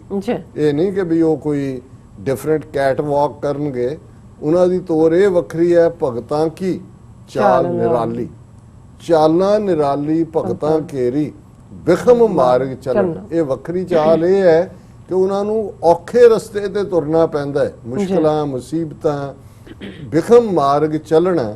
ਔਰ ਉਸ ਰਸਤੇ ਤੇ ਤੁਰਨ ਦੇ ਲਈ, ਉਹ ਤੋਰ ਤੁਰਨ ਦੇ ਲਈ ਜਿਹੜੀਆਂ ਪਾਬੰਦੀਆਂ ਨੇ, ਉਹ ਇਹੀ ਹੈ, ਬਿਖਮ ਮਾਰਗ ਚੱਲਣਾ, ਲੱਭ ਲੋਭ ਅਹੰਕਾਰ ਤਜ ਤ੍ਰਿਸ਼ਨਾ, ਬਹੁਤ ਨਾਹੀ ਬੋਲਣਾ, ਖੰਨਿਓ ਤਿੱਖੀ ਵਾਲੋਂ ਨਿੱਕੀ, ਏਤ ਮਾਰਗ ਜਾਣਾ, ਗੁਰ ਪ੍ਰਸਾਦੀ ਜਿਨ ਆਪ ਤਜਿਆ, ਹਰ ਵਾਸਨਾ ਸਮਾਣੀ, ਕਹਿ ਨਾਨਕ ਚਾਲ ਭਗਤਾਂ ਜੁਗੋ ਜੁਗ ਨਿਰਾਲੀ। ਕਿ ਲੱਭ ਚੋਂ ਨਿਕਲਣਾ, ਲੋਭ ਚੋਂ ਨਿਕਲਣਾ, ਹੰਕਾਰ ਚੋਂ ਨਿਕਲਣਾ, ਤੇ ਇਹ ਰਸਤਾ ਖੰਨਿਓ ਤਿੱਖੀ ਵਾਲੋਂ ਨਿੱਕੀ, ਕਿ ਰੱਬ ਦੀ ਰਾਹ ਤੇ ਤੁਰਨਾ ਖੰਡੇ ਦੀ ਧਾਰ ਨਾਲੋਂ, ਤਲਵਾਰ ਦੀ ਧਾਰ ਨਾਲੋਂ। ਖੰਡਾ ਡਬਲ ਐਜ ਸੌਰਡ ਹੁੰਦਾ, ਦੋ ਧਾਰਾਂ ਹੁੰਦੀਆਂ, ਸੌਰਡ ਹੀ ਹੁੰਦੀ ਹੈ ਉਹ ਡਬਲ ਐਜ, ਕਿ ਭਾਈ ਉਸ ਨਾਲੋਂ ਤਿੱਖੀ ਤੇ ਵਾਰ ਨਾਲੋਂ ਬਰੀਕ। ਔਰ ਫਿਰ ਜਿਹੜਾ ਇਸ ਰਸਤੇ ਤੁਰ ਪੈਂਦਾ, ਫਿਰ ਉਹਨੂੰ ਇੱਕੋ ਹੀ ਉਹਦੇ ਅੰਦਰ ਹੁੰਦਾ, ਹਰ ਵਾਸਨਾ ਸਮਾਣੀ। ਉਹੀ ਵਾਸਨਾ, ਫ੍ਰੈਗਰੈਂਸ ਨੂੰ ਕਹਿੰਦੇ ਨੇ। ਸਿਰਫ ਤੇ ਸਿਰਫ ਰੱਬ ਹੀ ਉਹਨੂੰ ਚੇਤੇ ਹੁੰਦਾ। ਤੇ ਗੁਰੂ ਸਾਹਿਬ ਯਾਦ ਦਹਾਨੀ ਕਰਵਾਉਂਦੇ ਨੇ ਕਿ ਸੋਈ ਜਿਉ ਨਾ ਵੱਜਦਾ, ਜਿਸ ਅੱਲਾਹ ਕਰਦਾ ਸਾਰ। ਕਿ ਜਿਸ ਦੀ ਰੱਬ ਆਪ ਸਾਰ ਸੰਭਾਲ ਕਰਦਾ, ਉਹ ਫਿਰ ਉਸ ਦੁਨੀਆ ਦੀ ਤੋਰੇ ਨਹੀਂ ਤੁਰਦਾ, ਉਹ ਚਾਲ ਨਿਰਾਲੀ ਹੈ। ਔਰ ਅਖੀਰਲਾ ਸ਼ਲੋਕ ਹੈ ਜਿਹੜਾ ਅੱਜ ਦੀ ਵਿਚਾਰ ਲਈ, ਮਹੱਲਾ ਪੰਜਵਾਂ, 111 ਨੰਬਰ, ਫਰੀਦਾ ਦਿਲ ਰੱਤਾ ਇਸ ਦੁਨੀ ਸਿਉ, ਦੁਨੀ ਨ ਕਿਤੈ ਕਮ, ਮਿਸਲ ਫਕੀਰਾਂ ਗਾਖੜੀ, ਸੋ ਪਾਈਐ ਪੂਰ ਕਰਮ। ਕਿ ਇਹ ਦਿਲ ਜਿਹੜਾ ਹੈ, ਜੇ ਤਾਂ ਇਹ ਰੱਬ ਦੀ ਯਾਦ ਵਿੱਚ ਰਤਿਆ ਹੋਇਆ ਤੇ ਫਿਰ ਇਹ ਰੱਬ ਦਾ ਬੰਦਾ ਹੈ। ਪਰ ਬਹੁਤ ਵਾਰ ਇਹ ਦਿਲ ਦੁਨੀਆ ਦੇ ਰੰਗ ਵਿੱਚ ਜ਼ਿਆਦਾ ਰੰਗਿਆ ਜਾਂਦਾ ਹੈ, ਇਸ ਰਸਤੇ ਨੂੰ ਜ਼ਿਆਦਾ ਕਬੂਲ ਕਰਦਾ ਹੈ। ਫਰੀਦਾ ਦਿਲ ਰੱਤਾ ਇਸ ਦੁਨੀ ਸਿਓ, ਦਿਲ ਜਿਹੜਾ ਹੈ ਇਸ ਦੁਨੀਆ ਦੇ ਨਾਲ ਧੜਕਦਾ ਹੈ, ਦੁਨੀਆ ਦੀ ਐਸ਼ੋ ਇਸ਼ਰਤ ਦਿਲ ਨੂੰ ਪਾਉਂਦੀ ਹੈ। ਔਰ ਇਹ ਗੱਲ ਧਿਆਨ ਰਹੇ, ਦੁਨੀ ਨਾ ਕਿਤੇ ਕੰਮ, ਤੇ ਦੁਨੀਆ ਨੇ ਨਾਲ ਨਿਭਣਾ ਨਹੀਂ ਹੈ। ਔਰ ਜਿਹਨੂੰ ਬਾਬਾ ਕਬੀਰ ਨੇ ਫਰਮਾਇਆ ਸੀ, ਦੀਨ ਗਵਾਇਆ ਦੁਨੀ ਸਿਓ, ਦੁਨੀ ਨਾ ਚਾਲੀ ਸਾਥ, ਪਾਏ ਕੁਹਾੜਾ ਮਾਰਿਆ ਗਾਫਲ ਆਪਣੇ ਹੱਥ। ਕਿ ਅਸੀਂ ਦੁਨੀਆ ਦੀ ਖਾਤਰ ਦੀਨ ਛੱਡ ਦਿੰਦੇ ਹਾਂ, ਉਸ ਦੇ ਈਮਾਨ ਦੇ ਨਾਲ ਸਮਝੌਤਾ ਕਰਦੇ ਹਾਂ, ਬੇਈਮਾਨ ਹੋ ਜਾਂਦੇ ਹਾਂ, ਪਰ ਦੁਨੀਆ ਨੇ ਤਾਂ ਸਾਥ ਦੇਣਾ ਨਹੀਂ। ਸੋ ਇਹ ਯਾਦ ਦਹਾਨੀ ਹੈ ਕਿ ਦੁਨੀਆ ਨੇ ਕੰਮ ਨਹੀਂ ਆਣਾ। ਹਾਂ, ਇਸ ਗੱਲ ਦਾ ਵੀ ਧਿਆਨ ਰਹੇ, ਮਿਸਲ ਫਕੀਰਾਂ ਗਾਖੜੀ, ਗਾਖੜੀ ਹੁੰਦਾ ਬਹੁਤ ਮੁਸ਼ਕਲ, ਕਿ ਫਕੀਰਾਂ ਦਾ ਇਹ ਰਸਤਾ, ਫਕੀਰਾਂ ਦੀ ਇਹ ਜੀਵਨ ਜਾਚ ਬਹੁਤ ਔਖੀ ਹੈ। ਮਿਸਲ ਫਕੀਰਾਂ ਗਾਖੜੀ, ਸੋ ਪਾਈਐ ਪੂਰ ਕਰਮ। ਕਰਮ ਹੁੰਦਾ ਕਿਸਮਤ ਨਾਲ, ਬਖਸ਼ਿਸ਼ ਨਾਲ, ਕਿ ਇਹ ਰੱਬ ਦੀ ਬਖਸ਼ਿਸ਼ ਹੋਏ ਤੇ ਇਸ ਗਾਖੜੇ ਰਾਹ ਦੇ ਉੱਤੇ ਤੁਰਿਆ ਜਾਂਦਾ ਹੈ। ਇਸ ਫਕੀਰੀ ਬਾਣੇ ਨੂੰ ਲਾਜ ਨਹੀਂ ਲੱਗਦੀ ਜੇ ਰੱਬ ਦੀ ਰਹਿਮਤ ਹੋਏ, ਚੰਗੇ ਭਾਗ ਹੋਣ, ਤੇ ਫਿਰ ਇਸ ਰਸਤੇ ਤੇ ਤੁਰਨ ਦੀ ਜਾਚ ਆਉਂਦੀ ਹੈ। ਇਹ ਅੱਜ ਦਾ ਵਿਚਾਰ। ਜੀ ਡਾਕਟਰ ਸਾਹਿਬ ਤੁਹਾਡਾ ਬਹੁਤ ਬਹੁਤ ਸ਼ੁਕਰੀਆ, ਤੁਸੀਂ ਅੱਜ ਦੇ ਅਹਿਮ ਇਸ਼ੂ ਤੇ ਅੱਜ ਦਾ ਵਿਚਾਰ ਸਾਡੇ ਦਰਸ਼ਕਾਂ ਨਾਲ ਸਾਂਝਾ ਕੀਤਾ। ਇਸ ਨਾਲ ਆਪਣੇ ਵਿਊਅਰਸ ਕੋਲ ਨੇ ਇਜਾਜ਼ਤ। ਵਿਊਅਰਸ, ਸਾਡੇ ਪ੍ਰੋਗਰਾਮ ਦਾ ਸਮਾਂ ਇੱਥੇ ਸਮਾਪਤ ਹੁੰਦਾ ਹੈ। ਤੁਸੀਂ ਆਪਣੀ ਰਾਏ ਤੇ ਸੁਝਾਅ ਸਾਨੂੰ ਭੇਜਣਾ ਭੁੱਲਣਾ ਸਾਡੇ ਇਸ ਪਤੇ ਤੇ sos@tv84.tv ਤੇ ਅਸੀਂ ਆਪਣਾ ਪ੍ਰੋਗਰਾਮ ਲੈ ਕੇ ਫਿਰ ਦੁਬਾਰਾ ਹਾਜ਼ਰ ਹੋਵਾਂਗੇ। ਤਦ ਤੱਕ ਲਈ ਮੈਨੂੰ ਤੇ ਆਪਣਾ ਸੁਣਾ ਗਿਆ ਦਿਓ। ਦੇਖਦੇ ਰਹੋ TV84, ਬੁਲਾ ਦਿਓ ਫਤਿਹ। ਵਾਹਿਗੁਰੂ ਜੀ ਕਾ ਖਾਲਸਾ, ਵਾਹਿਗੁਰੂ ਜੀ ਕੀ ਫਤਿਹ। ਰੱਬ ਰੱਖਾ।